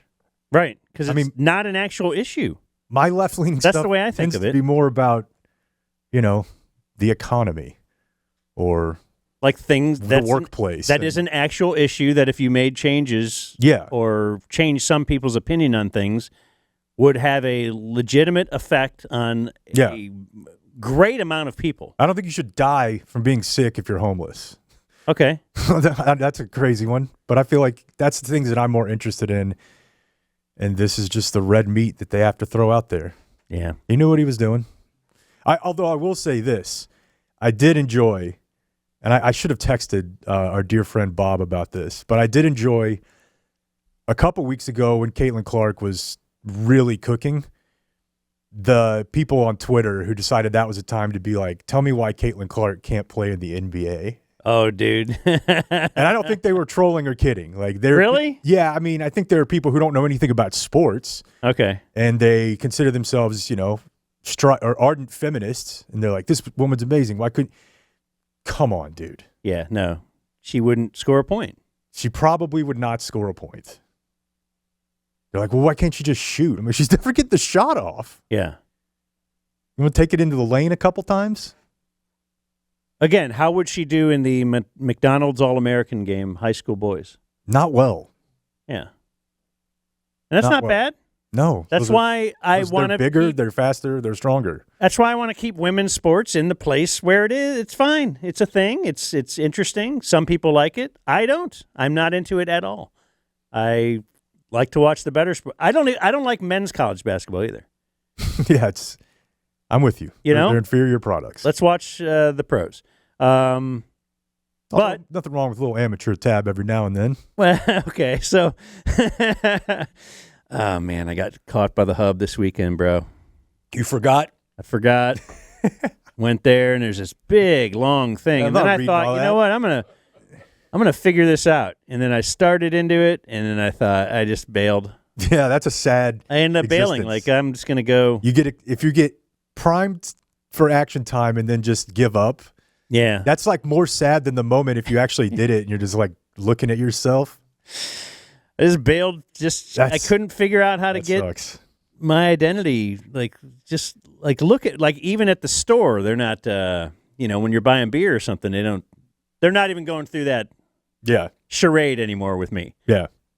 You get to a certain age, and it's a little sad. But now my computer doesn't know how old I am either.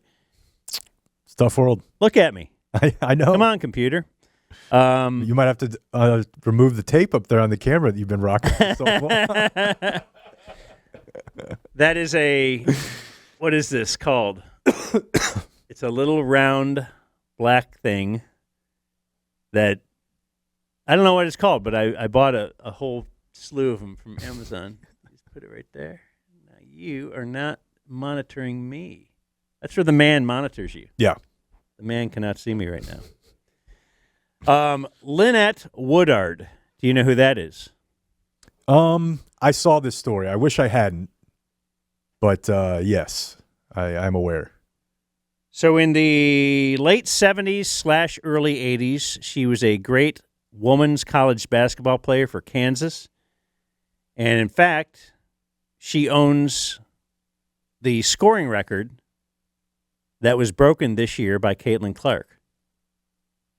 And I guess Iowa had her out there, when Caitlin broke the record, and she said lots of nice things about Caitlin Clark, and they honored her and gave her flowers, all that kind of stuff. So now she was at some kind of a speaking engagement. This was not a huge event, but somebody recorded this on their phone. Cell phones are everywhere now, Jake. Yeah. Crazy. And here's what she had to say. I am the hidden figure, but no longer now. I'm the hidden figure. A little tough to hear. My record was hidden from everyone for 43 years. 43 years. I don't think, I'll just go ahead and get the elephant out of the room. I don't think my record has been broken because you can't duplicate what you're not duplicating. And so unless you come with a men's basketball and a 2-point shot, hey, Spicy, the crowd loves it. But just for you, so you can understand. So you can help me spread that word. Yeah, she's just telling this small gathering. So she's saying apparently they must have played with the men's ball. It was news to me when I saw this story. And, of course, they didn't have the 3-point shot. Yeah, I mean, we're not that far removed from, didn't they just play a half-court game? Sometime in the mid-20th century? Yeah. So, yeah, no 3-point shot, which Caitlin Clark obviously... But also, would I not be able to argue, do you not think the competition is a bit stiffer these days? Sure. Do you think that possibly she was like the only girl in her whole hometown that even played basketball? Probably so. I'm sure they were winning games 80-4 or whatever used to see crazy scores a lot more often, I think, than you do now. Sure, the discrepancy in talent was much, much higher. I just think it's funny that she's basically giving another version of what if I would have played in one of those sling it around offenses. She was the first female Globetrotter, and she was in the first ever WNBA draft at the age of 38. Drafted by the Cleveland Rockers. Where? Cleveland. Well, no. Like, I didn't know, like, was the talent so bad that they had to take a 38-year-old at 1-1 or something? Or I think it was a first-rounder. But no one really knows. No. Those records cannot be found. And had she stayed in Cleveland, man, she would have enjoyed the path of totality right about now. By the way, I checked the traffic. I think we're easy. We were very concerned. We were going to take the DART downtown and all this stuff to just because we had heard there's road closures and I think that was overblown. The experience itself was not overblown. But I think that was overblown. I don't know if like 35 and 45 are going to be, I don't know, maybe those are really bad right now. Yeah. If people traveling, those are big interstates, but yeah, it looks like normal. But yes, that is a funny story. Okay, so I actually have an extended Today in History with a lot of sports stuff in there. You don't know the follow-up on that story? There's more? She kind of walked it back. No. On social media. Once people actually found out? What's her name? Said it? Lynette Woodard. Okay. I didn't had see the the story follow-up. this morning, yeah. Because she was telling it to a little gathering of people thinking this won't get out. It was funny too in that audio. It sounded like watching the crowd on Maury, like where somebody drops a bomb and all the women in the crowd are like, "Ooh." Yeah. To clarify my remarks made at an awards ceremony Saturday, no one respects Caitlin Clark's accomplishments more than I do. That's like the basketball or sports version of no one is less racist than me. What about her dad? I feel like he respects her accomplishments. This is why I accepted their invitation to participate in her senior day. My message was graciously accepted. Yeah, a lot has changed on and off the court, which makes it difficult to compare statistical accomplishments from different eras. Each is a snapshot in time. A little more nuance in that one. Yeah, she got dragged. Yep. Are you ready for some news? Yeah, it's pretty much all Here's Jay Eclipse. with the Dumb Zone News. It is the thing. Yeah, there were expected to be 4,000 people at Mesquite Park today. And the news was out there last night. People were camping out. Tents. Camping out in the park. I wonder if people were And doing I that think in our this story area. is actually from Saturday. You said Grapevine Main Street is pretty hopping. Yeah, but I think that was, partying, and these are hardcore people. If you're sleeping outside for the weekend, they had bounce houses. Who doesn't love that? So you're doing it for the community of it. Yeah. You're not doing it because you have to be there. Because you could just go out in your yard and do it. Yeah, I think part of this, the parks that people were trying to pinpoint were to be away from tall buildings, to make sure that you had a really good view of it. Like I saw Clyde Warren was packed, but I was thinking that could be a problem. Because What do you mean? there's just a lot of skyscraper-y type buildings around there. Okay. Yeah, but it's pretty much straight up in the air. Yeah, I just around 130. I imagine there were some places where if you're at ground level, it would have been kind of tough to see. I thought you were going to say all those people on Clyde Warren would cause the tunnel to cave in. Yeah. You're always worried about that? Collapse. No, but doesn't the highway go under Clyde Warren? It does. Yeah, there you go. Do they have a weight limit? That's a good question, actually. Is Clyde Warren named after a kid? I think so, right? Yeah. I don't think you want to go too much further on that one. Oh. Especially since Blake's not here to add something to the list. That could be a bear trap. I was going to say, let's book Clyde Warren, but maybe that's not something. Is remembering a kid? Do you think there's any scenario where it's named after a kid where it's not a bear trap? I mean, rich guys like throwing their money around, but you're right. Come on. It's got to be my sick kid. Yeah. All right, strike that off from the record. I mentioned this during. That was all off the record. Okay. If anybody hears that. That just gave me a flashback to when you and I had to get a crash course. Do interview? And it was mostly me kind of instructing you. Not like I have it all down, but I'd be like, Dan, no, we stop right now. This is now all off the record. We were being interviewed a lot. Being interviewed by somebody from the somewhere Observer. Maybe it was the Washington Post. Yeah. We're going to have to go off the record here for a minute. Yeah, that's weird. It's very weird, but sometimes you would just kind of start talking. I'm like, hey, whoa. I'm just a guy who talks, man. I just want to hang out, have fun. So as I mentioned, whenever we were up on the roof doing a little live stream during Eclipse, there were a lot of fake glasses being sold on Amazon. I saw a story this morning where they put out like the ID number, I guess like the product number, so that you could check and see if you had one of the ones that was going to burn your eyes. It just goes to show, and we'll have more stories about this tomorrow, I'm sure. In the days and weeks to come. There's not a single event that doesn't get marred by grift in some way, shape, or form. Like 9/11. So, 100%. Somebody gets cancer. Yeah. We're going to take advantage of that. Yeah. There were and not even always negative type grifts. There were probably a ton of people around selling stupid T-shirts. Someone in the last hour has purchased an I Survived the Eclipse 2024, and all I got was this T-shirt. Don't we have a E6 sportswear? Oh, we have a DumbZone shirt. I think there's a Eclipse with the DumbZone logo getting slowly we covered gotta up. We got to get in on it, too. Yeah, so if you would like that. Do we have an E6 sportswear graphic to put on our videos? That would be a good bit. Anytime we mention it to sell. Write that down, Blake. Everything that happens today is just into the ether. I know. Blake's not here to write it down. Do you think he'll, listen back to it? No chance. What are these guys say about me today? They talk about me? Are you aware of Morgan Wallen, Dan? Why do I know that name? He is a country music megastar. Okay, yeah. And he was in trouble. He didn't do the Applebee's thing, did he? He talking about Applebee's. We had that guy on. Did that.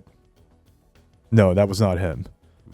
Morgan Wallen was first making headlines for those of us who don't follow country music a couple years ago because he was caught on a Ring doorbell camera yelling the N-word.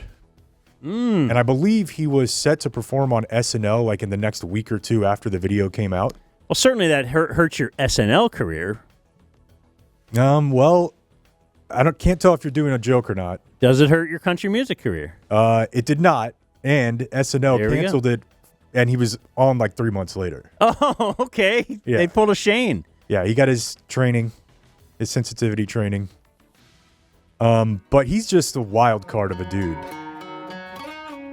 This is his most famous song on... What's it called? Last Night. Last night we let the liquor talk. I can't stand this sort of country music, man. Just like new country. Let's see once we get into it. This is pop music, Dan. Yeah, road country. Let's see, what's this? But he's massive. Should I play this song forward or backwards? This is called Cowgirls. Hooray for me. Yeah, I like it. It's a theme for the day for you. Oh, that's right. That's the way you could both watch the eclipse together while having love. That one doesn't really feel like love, but that doesn't mean it's not great. That one sucks. Let's see. I don't really care. Oh, all right. You just cared that he said the N-word?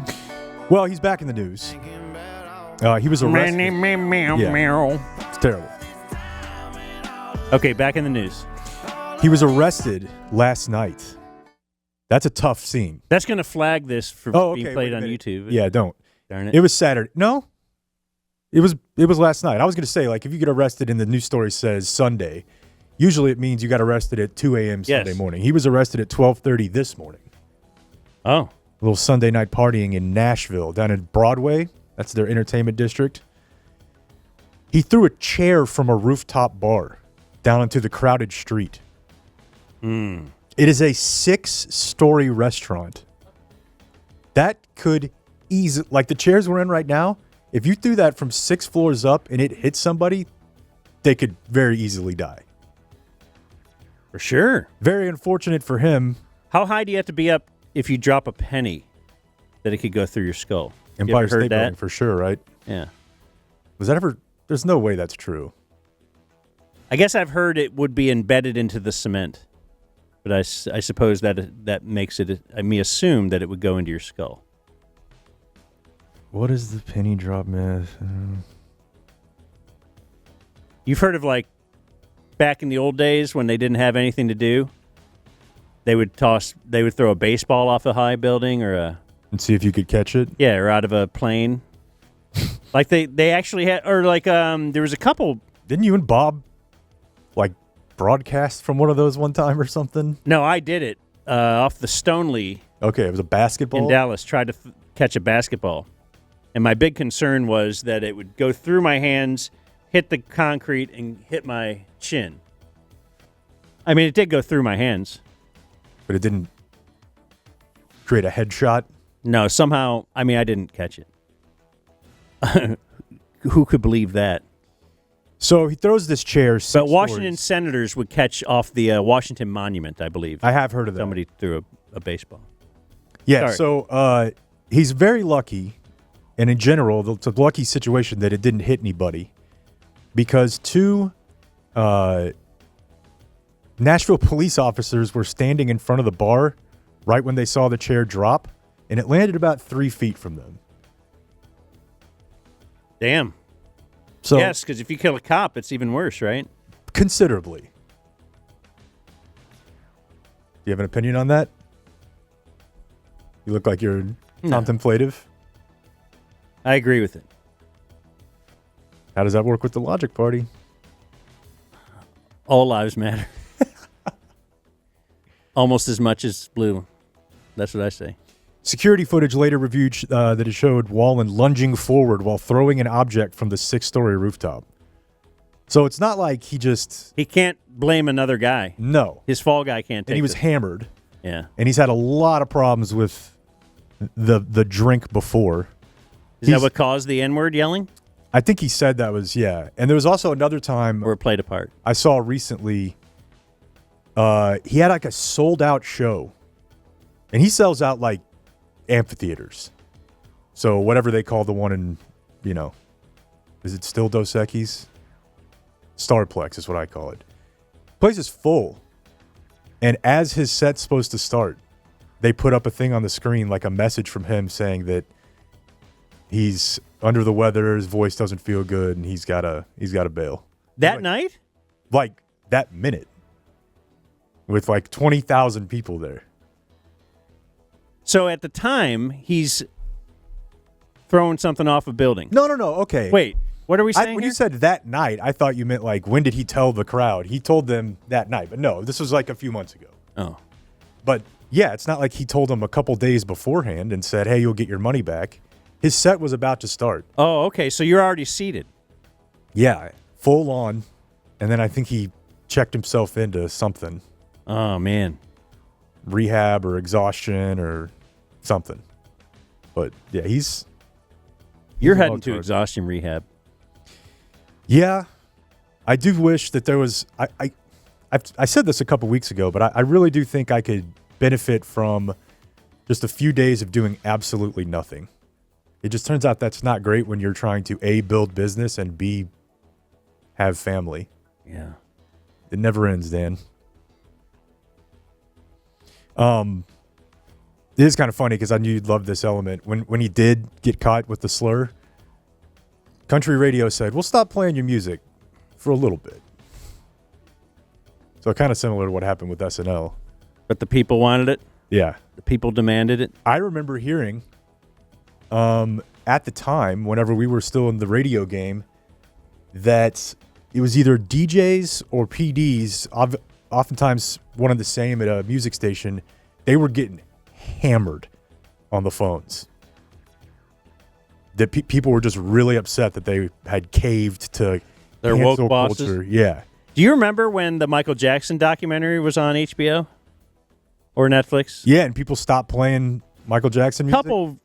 It seemed like there was a couple Mark Cuban radio operators out there Yeah. who wanted to be the first ones. Yeah. And you'll always remember us because we led the charge. No longer going to play Michael Jackson.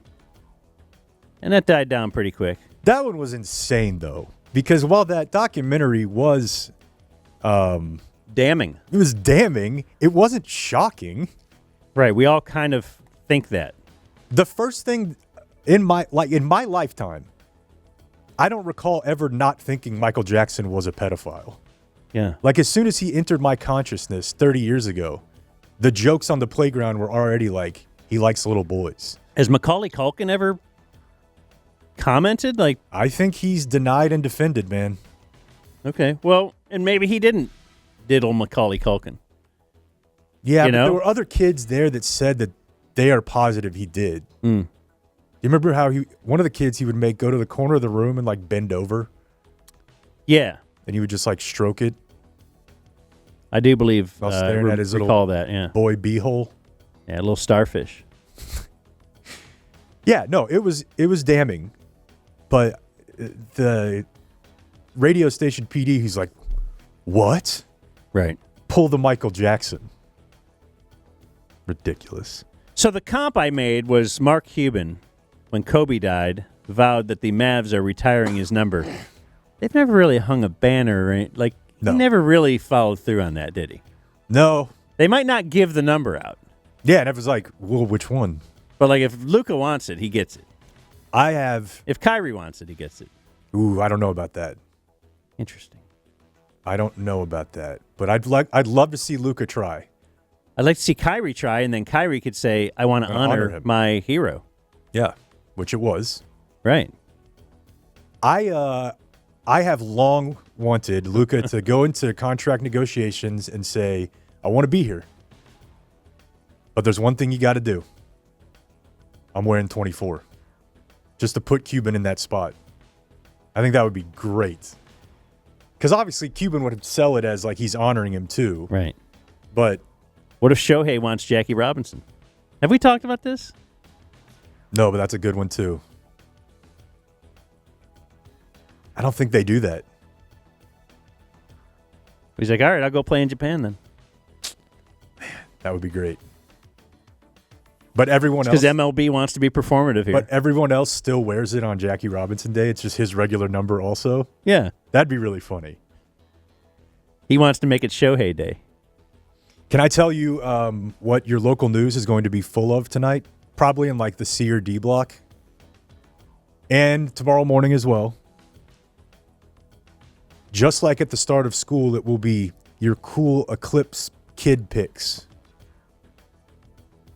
Not like the drawing program, but like, hey, here's the third grade class at such and such elementary with all their glasses on, and here's a dog with Eclipse glasses There will on. absolutely be a dog. Yeah, cat. I'm like, yeah. That I promise you, every local news channel Because I walked in here will thinking, hammer that tonight. Cute Eclipse stuff. I walked in here thinking, how could I put my Eclipse glasses on On Baker? Baker. And it just won't really work, I don't think. He doesn't need them. Nah, he can do anything. Nobody believed in him. So yeah, He'll just make another one if he wants to see it again. I'll do a little recon tonight and see what the local channels do, because there will be nothing else on the news tonight. Oh, yeah.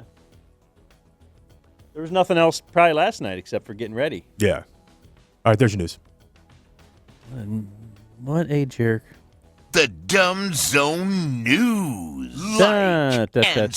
subscribe. Bump, bump, bump, bump. The Dumb Zone presents Oh, yeah, I have some audio for you in Today this. in History. Well, I don't have to tell you today is Monday, April 8th, just because of the whole eclipse thing. We've been preparing for this for quite some time. The 99th day of the year. Ooh, tomorrow. That's a big one, Jake. Mm-hmm. Day 100. I know Keto. how you do it every year. I take off. Your Day 100 party. So on this day in 1864, the United States Senate passed the 13th Amendment to the Constitution that abolished slavery. That's great, isn't it? Certainly, everybody was fully on board with. That's a unanimous. Oh wait, 38-6. Yeah. 6 senators voted against it, and I think I have this right. We're still in the Civil War. Yeah. Right? 1864. Yeah, 61 to 65 is your... So we're not even dealing with the Confederate state senators. These are... Does that make sense? Yeah, let's look. Does that make... If you have 2 senators per 38-6, that doesn't make sense. That'd be 44. Yeah, 22. Yeah. Okay. That does make sense. 6 voted against it. By the way, so then I read a little bit about this morning trying to find those 6. Then then they had to send it to the House of Representatives. Of course. It did not pass because they need 2/3 vote. It isn't just a majority. Right. And it took until the next January for it to actually pass, or maybe even the next April. Dude, this is crazy. So there's a government website you can go to, and it lists basically transcripts of debates. You know, you've seen that before. Like C-SPAN has a website where you can see political speeches and the like. They have the proceedings from January 6th, 7th, 9th, 10th, all the way down to the 31st in 1865 of the debates in the House of Representatives. Like, they've got reports on it. Like, what were the pros and cons then? Yeah. You can see what they're saying? Yeah. That's awesome. We go through those sometime. You know, it's really cool. What was it, the 13th Amendment? Really cool to me, and I haven't done this in a while, but maybe it'd be a good bit to revive. When I had a subscription to The Atlantic,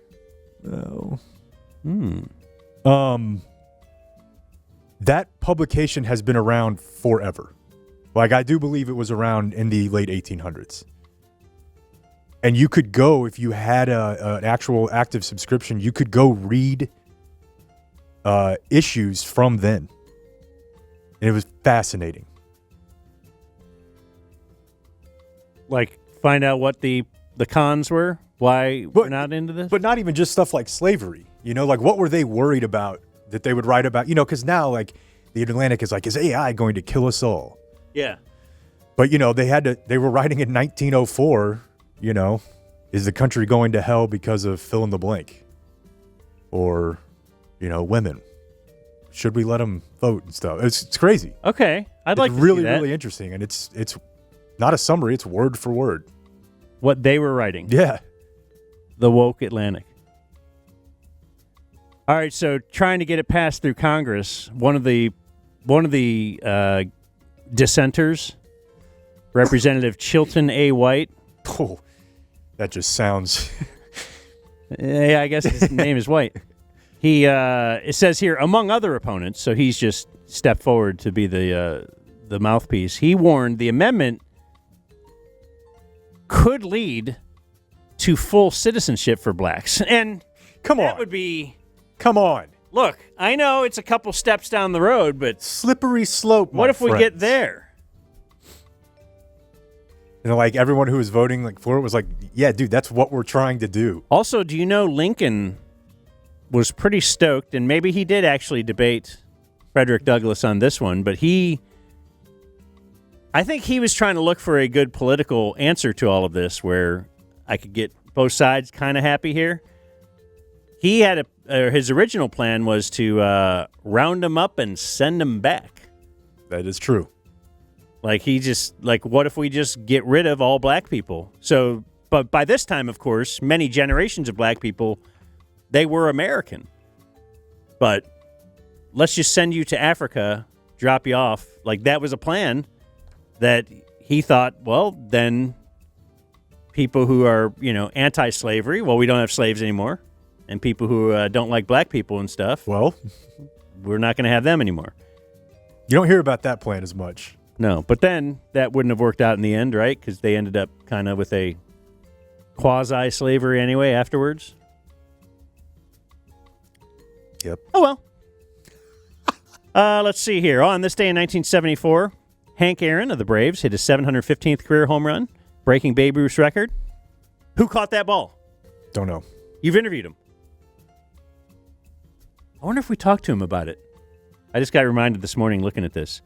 The man who caught the ball in the Braves bullpen was Tom House. Oh. We have talked to him about that, actually. Did we? Mm-hmm. Let me skip this one in 1987. I'll come back to it. 2013, kidnapper/rapist John Jamelski, who had imprisoned 5 women and girls as sex slaves inside a makeshift dungeon in DeWitt, New York, was arrested, pled guilty to 5 counts of first-degree kidnapping, serving 18 years to life in a maximum security prison, which doesn't seem like that long. No. Of a sentence, like if you could potentially get it in 18 years if you're really cool. But you've never heard about this guy because at this point we didn't have YouTube and we didn't go viral for being a neighbor, and that's why you've heard of the Cleveland guy. That's right, Charles Ramsey. Dead giveaway. And on this day in 2019, Chris Davis, at this point he is a Baltimore Oriole, former Ranger, set a major league record by going 49 at-bats without a hit. People were not on board with Chris Davis, if you remember the end of his career. No. He got a massive, massive contract, too. I go back to 1987, where we will take a trip into some audio. Because on this day in 1987, Al Campanis... Video Man didn't really remember Al Campanis until I jogged his memory. You certainly do, right? Indeed. You're Kempspin. Yeah. Al Campanis was the vice president of player personnel for the Los Angeles Dodgers. And on this day, he resigned because he had appeared on ABC's Nightline a few days before to commemorate the great occasion where Jackie Robinson broke the color barrier. And, of course, Campanis had been with the Dodgers. In fact, I think he even played with Jackie Robinson for a while. The short story is that he said on ABC's Nightline that blacks might lack some of the necessities for becoming managers in baseball. And especially if you hear this, let's say, in this day and age, you might say, oh my gosh, woke. The guy said one thing, and you might have taken it out of context. You will see that very often right now, right? Do you get... What about the whole thing? Like, what was he saying? How did they lead him into it? Well, actually, it's even worse. So Ted Koppel, the moderator or the host, he has 2 guests. He has Al Campanis to celebrate Jackie Robinson breaking the color barrier. Journalist Roger Kahn, he was a well-known baseball writer. I think he wrote a book, a bestseller. Might have been called Boys of Summer. Don't know, but I know he was pretty famous back in the day. And Al Campanis, who was with the Dodgers. So, who was the third guest? Just 2 guests, sorry. So 3 people. It's Koppel, Al Campanis, and author Roger Kahn. And Koppel asked Kahn, how come? Well, I guess he's asking about black managers, like are there current black managers type thing? Currently, I don't believe so. But more significantly, are there any black general managers or employees? Are there any black club owners? Jack, I asked Jack once, would you like to manage after he was through playing? And Jackie Robinson. He said, as a matter of fact, although he had some tough associations with baseball, yes, he thought he would. thought he'd be a good one. And he said, once I got a call from Vancouver, which was in the deep minor leagues, and they asked if I'd be interested, and I told them I would be. They never called me back. So, although we all can rejoice in the progress that baseball has made in integration, I think if Jack were alive today, Jack would say, how come there are no blacks running ball clubs? Mr. Campanis, it's a legitimate question. You're an old friend of Jackie Robinson's, but it's a tough question for you. You're still in baseball. Why is it that there are no black managers, no black general managers, no black owners? Well, Mr. Koppel, there have been some black managers, but I really can't answer that question directly. The only thing I can say is that there might have been one previous to that. I'm not sure. Maybe a couple. Cito Gaston was the Blue Jays manager, but that was the early 90s, wasn't it? That's when Joe Carter hit the game-winning home run for the Blue Jays. I'm trying to think. Frank Robinson was, of course, for the Indians. He was the first black manager, and that wasn't until the mid-'70s, and he was a player manager as well. There's a bit of asterisk, I think, when you include that. Yeah. Very few, if any. Anyway, let's let Al Campanis keep talking. Directly, the only thing I can say is that you have to pay your dues when you become a manager. Generally, you have to go to minor leagues. There's not very much pay involved. And some of the better-known black players have been able to get into other fields and make a pretty good living in that way. Yeah, but you know in your heart of hearts, and we're going to take a break for a commercial, you know that that's a lot of baloney. I mean, there are a lot of black players. There are a lot of great black baseball men. I feel like Ted Koppel is squarely on the right side of history on this one. There are a lot of great black baseball men who would dearly love to be in managerial positions.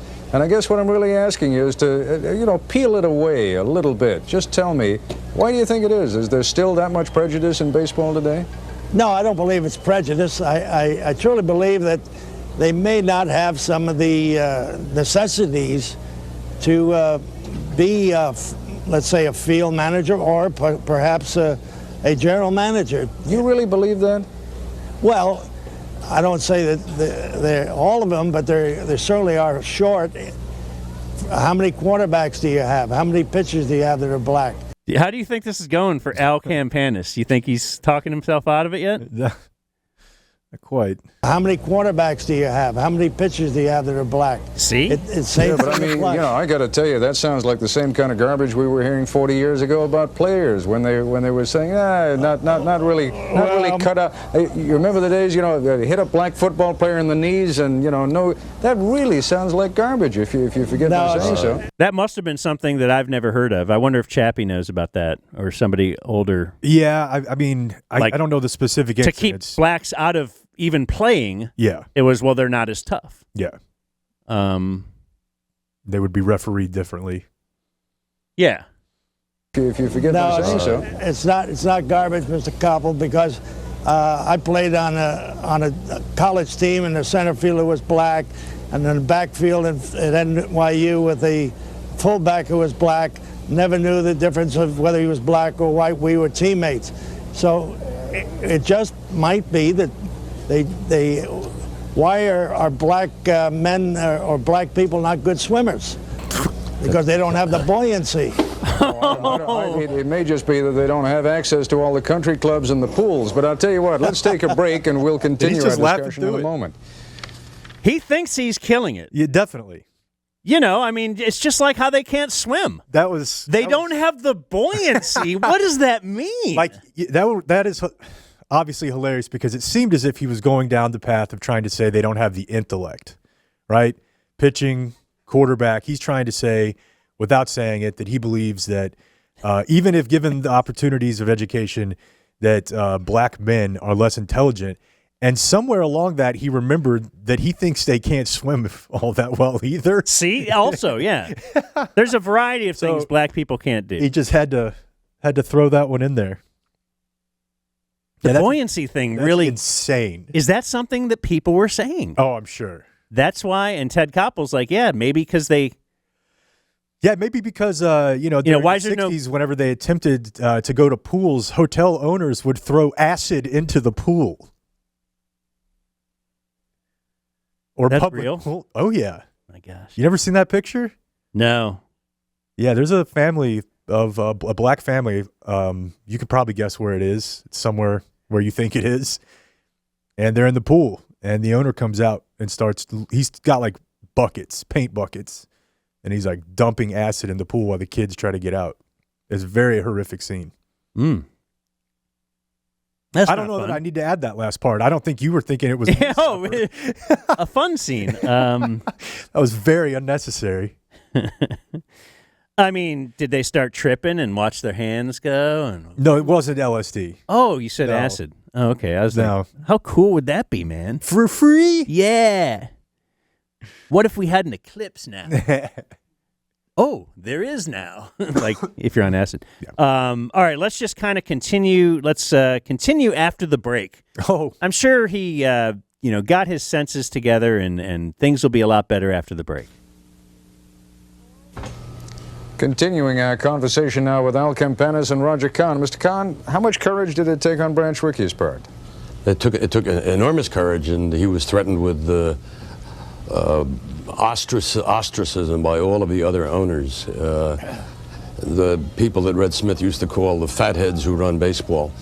Well, that phrase comes to mind because I think the real reason there are no black general managers is that there are a sufficient number of fatheads running baseball who think blacks aren't intelligent enough to be general managers.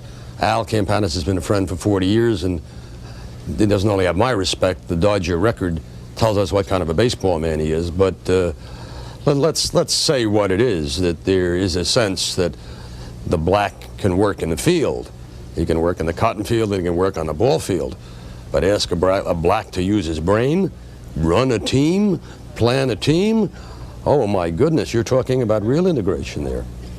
Yeah, Al Campanis, from everything I understand, you're a very decent man and a highly respected man in baseball. I confessed to you before we began this program, baseball is not one of my areas of expertise. I'd like to give you another chance to dig yourself out, because I think you need it. Well, let me just say this, Mr. Koppel. How many executives do you have on a higher level or higher echelon in your business? Okay, so during the break, he thought, I got some other arguments that are better. For sure. Instead of maybe I didn't say what I reconsidering the whole thing. Yeah. Have on a higher level or higher echelon in your business. Yeah, in TV.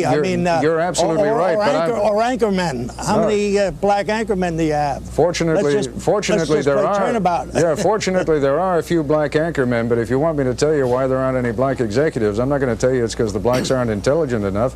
I'm going to tell you because it is that whites have been running the establishment of broadcasting, just as they've been running the establishment of baseball for too long, and seem to be reluctant to give up power. I mean, that's what it finally boils down to, isn't it? He does not agree with that. Shocking. But then we go another 10 minutes or so, and then we're going to wrap up. Well, I don't think this is the exact wrap-up, but I just will fast forward to just what continues the Al Campanis career-ending interview. And what's the thing is, too, of course, and this is why I think retiring Jackie Robinson's number across baseball is silly, because I think it's performative. And I think that all of this is performative because this guy is actually coming out and you're hearing he ain't the only guy in baseball. Yeah. And he's with the Dodgers and he played with Jackie Robinson. So he's, the supposed, most woke or most progressive franchise that's going. This is how he really feels. So yeah, just the whole, and I know the whole Jackie Robinson thing is supposed to represent all black players, but they all, Larry Doby with the Indians went through the exact same stuff that Jackie Robinson went through, but you're not retiring his number, because Jackie Robinson wore it publicly, but Larry Doby had teammates that wouldn't share stuff with him. Yeah. We've interviewed one of them. That's also true. Where, he got his, the N-word. He had to stay in different hotels. He was spikes coming high when he had to, cover the bag or whatever. So, anyway, let's just give you one more little piece. It seems so strange to me that we're able to see that kind of integration on the field and yet not be able to visualize it in the clubhouse, not be able to visualize it in the managerial suites. And in all fairness, Mr. Campanis, you're right, not be able to visualize it in the executive suites at the networks and in some of the major newspapers. We've all been much too slow. What reasons do you attribute that to, Mr. Campanis? Well, Mr. Koppel, I think that Jackie Robinson probably did more for the acceptance of a black athlete than anyone that I have seen or known. But what you've got to realize that when you had Still the arguing. problems from the Civil War. I thought he had it. Okay, yeah, let's back up in here. He just mentioned the Civil War. Okay. But what you've got to realize that when you had the problems from the Civil War. Remember the problems? It becomes a thing that doesn't happen overnight. I think Jackie did a tremendous job in making the black athlete acceptable in the areas which had never occurred before, namely playing professional Major League Baseball. And if you look back and think about the fact that it took so long for an athlete, you've got to realize that it's going to take a little time also for executives and managers. They have to sort of get into this just about the rate that Jackie did, which took a long time. I guess I don't need to remind you, Mr. Campanis, when Jackie Robinson joined, you were a kid. No, we played together. Yeah, I mean, but you were a kid. You were a youngster, right? You were what, in your 20s? I was in my mid-20s, right. Mid-20s, all right. Well, you're a man in your mid-60s right now. How many generations is this going to take, do you think? Well, I don't have the crystal ball, Mr. Koppel, but I can only tell you that I think we're progressing very well in the game of baseball. We have not stopped the black man from becoming an executive. They also have to have the desire, just as Jackie Robinson had the desire to become an outstanding ball player. Jeez. Yeah, so like if the Dodgers had offered Jackie Robinson a GM position or, assistant GM or whatever, he certainly would have turned that down. He didn't have the desire. He just didn't really want it. He didn't have TW. That's insane. It's incredible because I, was sports conscious at this point, but I didn't really realize. I've just always realized it's the little clip. Okay, if he said they lack the necessities, but I do watch the news now and I see one thing gets turned around and it's like that's not what they were saying, but that's what he was saying. He was. It wasn't taken out of context and cancel culture and all that silly stuff. Birthdays of famous people. C.D. Lamb is 25. About to get paid. I would think so, yeah. Before Micah, right? Yeah, he's 1 year before Micah. Shaka Smart, 47. Marquette. Felix Hernandez, 38. Kind of fell off fast, huh? He did fall off fast. But man, there was a time that was must see. Yeah, I looked at his stats today because I'm like, he's only 38? Yeah, that's surprising. Like, there are guys pitching that are 38, still pitching well. He fell off. Sometimes you have to, let's just be honest, question. Like? The age. Sometimes. Well, no, I mean, even American-born are a certain age, like just still performing well, but do you question...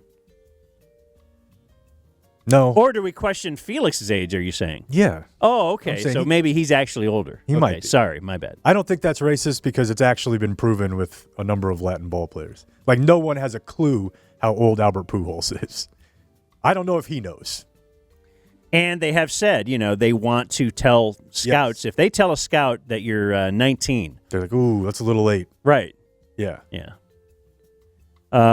Jim Lampley is 75. Do you know the bullet point on Jim Lampley? I think we've done this before. I mean, I know who he is. I learned this on The Rant with Gordon Keith many years ago. Search Jim Lampley wife.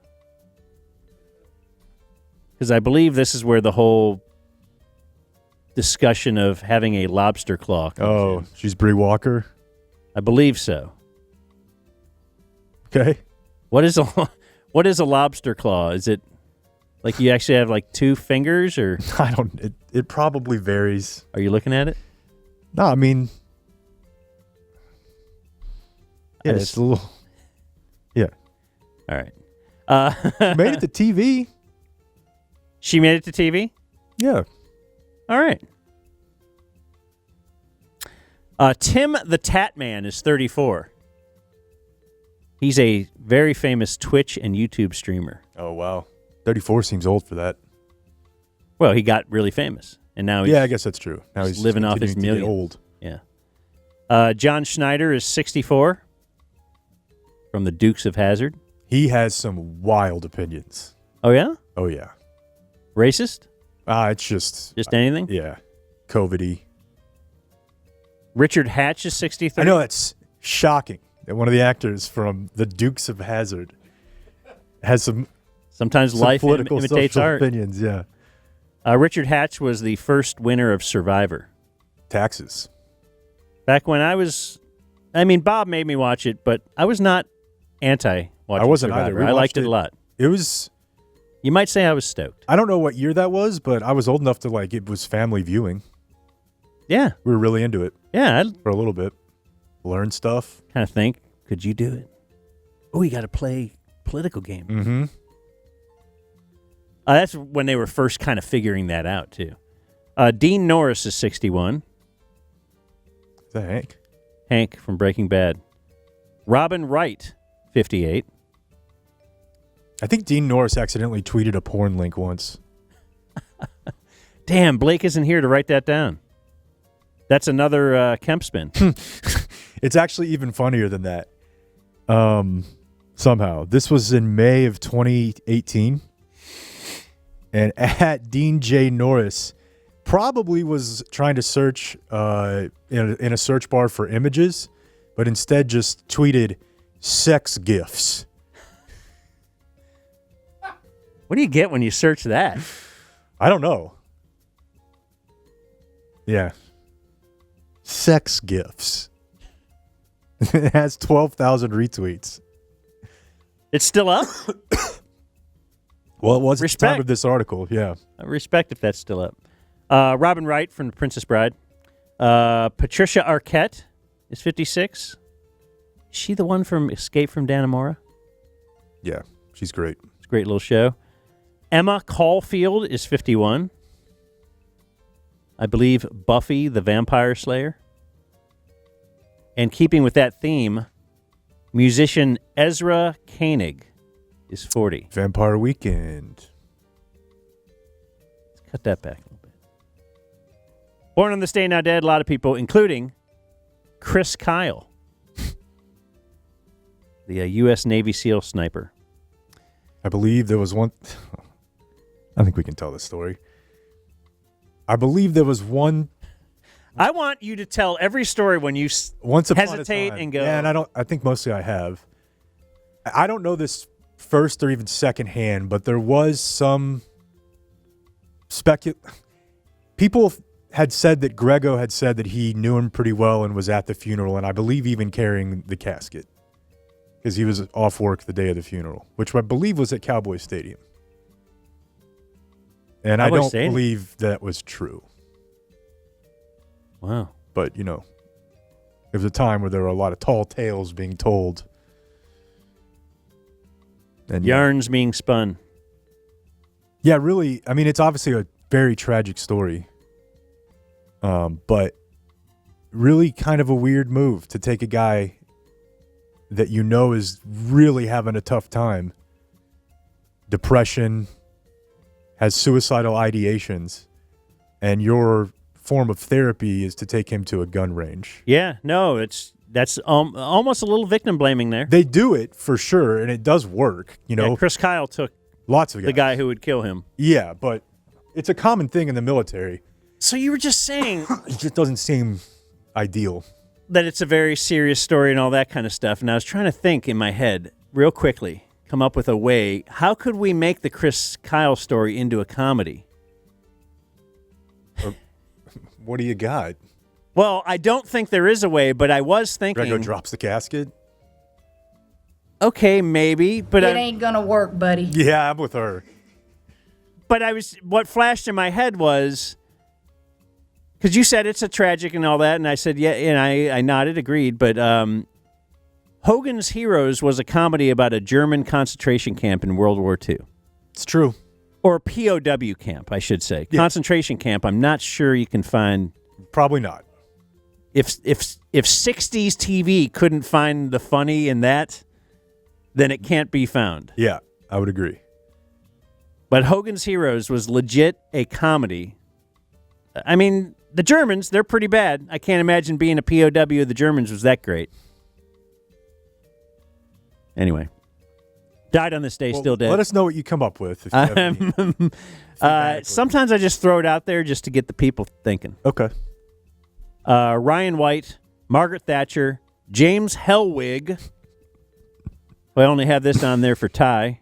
Have you seen the Norm Macdonald, Margaret Thatcher clip? I saw something floating around. What is it? Is it funny? Yeah, but the audio doesn't totally sell it, but you can try. Uh-huh. Let's see if I have it here. It's from his podcast. Oh, here, I got it. Let me pause it here. We won't be able to do the video, but you'll have to set the scene a little bit. I have to set the scene? Well, describe what you see afterward, because it doesn't all come through, I don't think, in the audio. This is my promise to the people of the Video Podcast Network world. I will not eat a single morsel of food until Margaret Thatcher is dead and buried. She died 3 weeks ago. Oh, now he's just diving into a big giant bucket of fried chicken. We'll be right back with Larry King. This is my... The way he attacks the bucket is so funny, too. Like, there's no hang time in between. She died 3 weeks ago. Also died on this day. I won't tell you what year. In fact, I want Video Man to yell out the year, because I don't think he's familiar with this. He was 92. Pablo Picasso. What year would you say? Give me a window. You don't have to get the year. Give me a 2 or 3 decade window. Maybe even a 100-year window. I just remember when I first learned about this, I was surprised at when he lived. What do you got? Early 1900s. That's a lot later than I thought he would have guessed. Yeah. Because I we was were thinking like 1700s. Might have helped Michelangelo. Maybe. With a project or two. Could have been even further, yeah. Who was the other one I saw in Amsterdam or France? Well, whatever. Monet. Mm-hmm. Might have painted him with Monet. Actually, Pablo Picasso, he might have gone to see Paul McCartney and Wings. This is how long ago he went. He saw Nolan Ryan pitch. Yeah. He didn't only see The Godfather, he saw him win the Academy Award the next year. He died in 1973 on this day. And I just feel like you say Pablo Picasso. Definitely. And you think of Rembrandt. He saw the Dolphins go undefeated. Yeah, he's...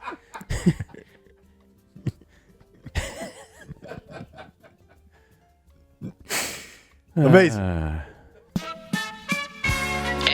that was Today in History. We survived the eclipse. That was cool. Yeah, I guess it was. Now what? I got to go unpack stuff. Adios, mofo.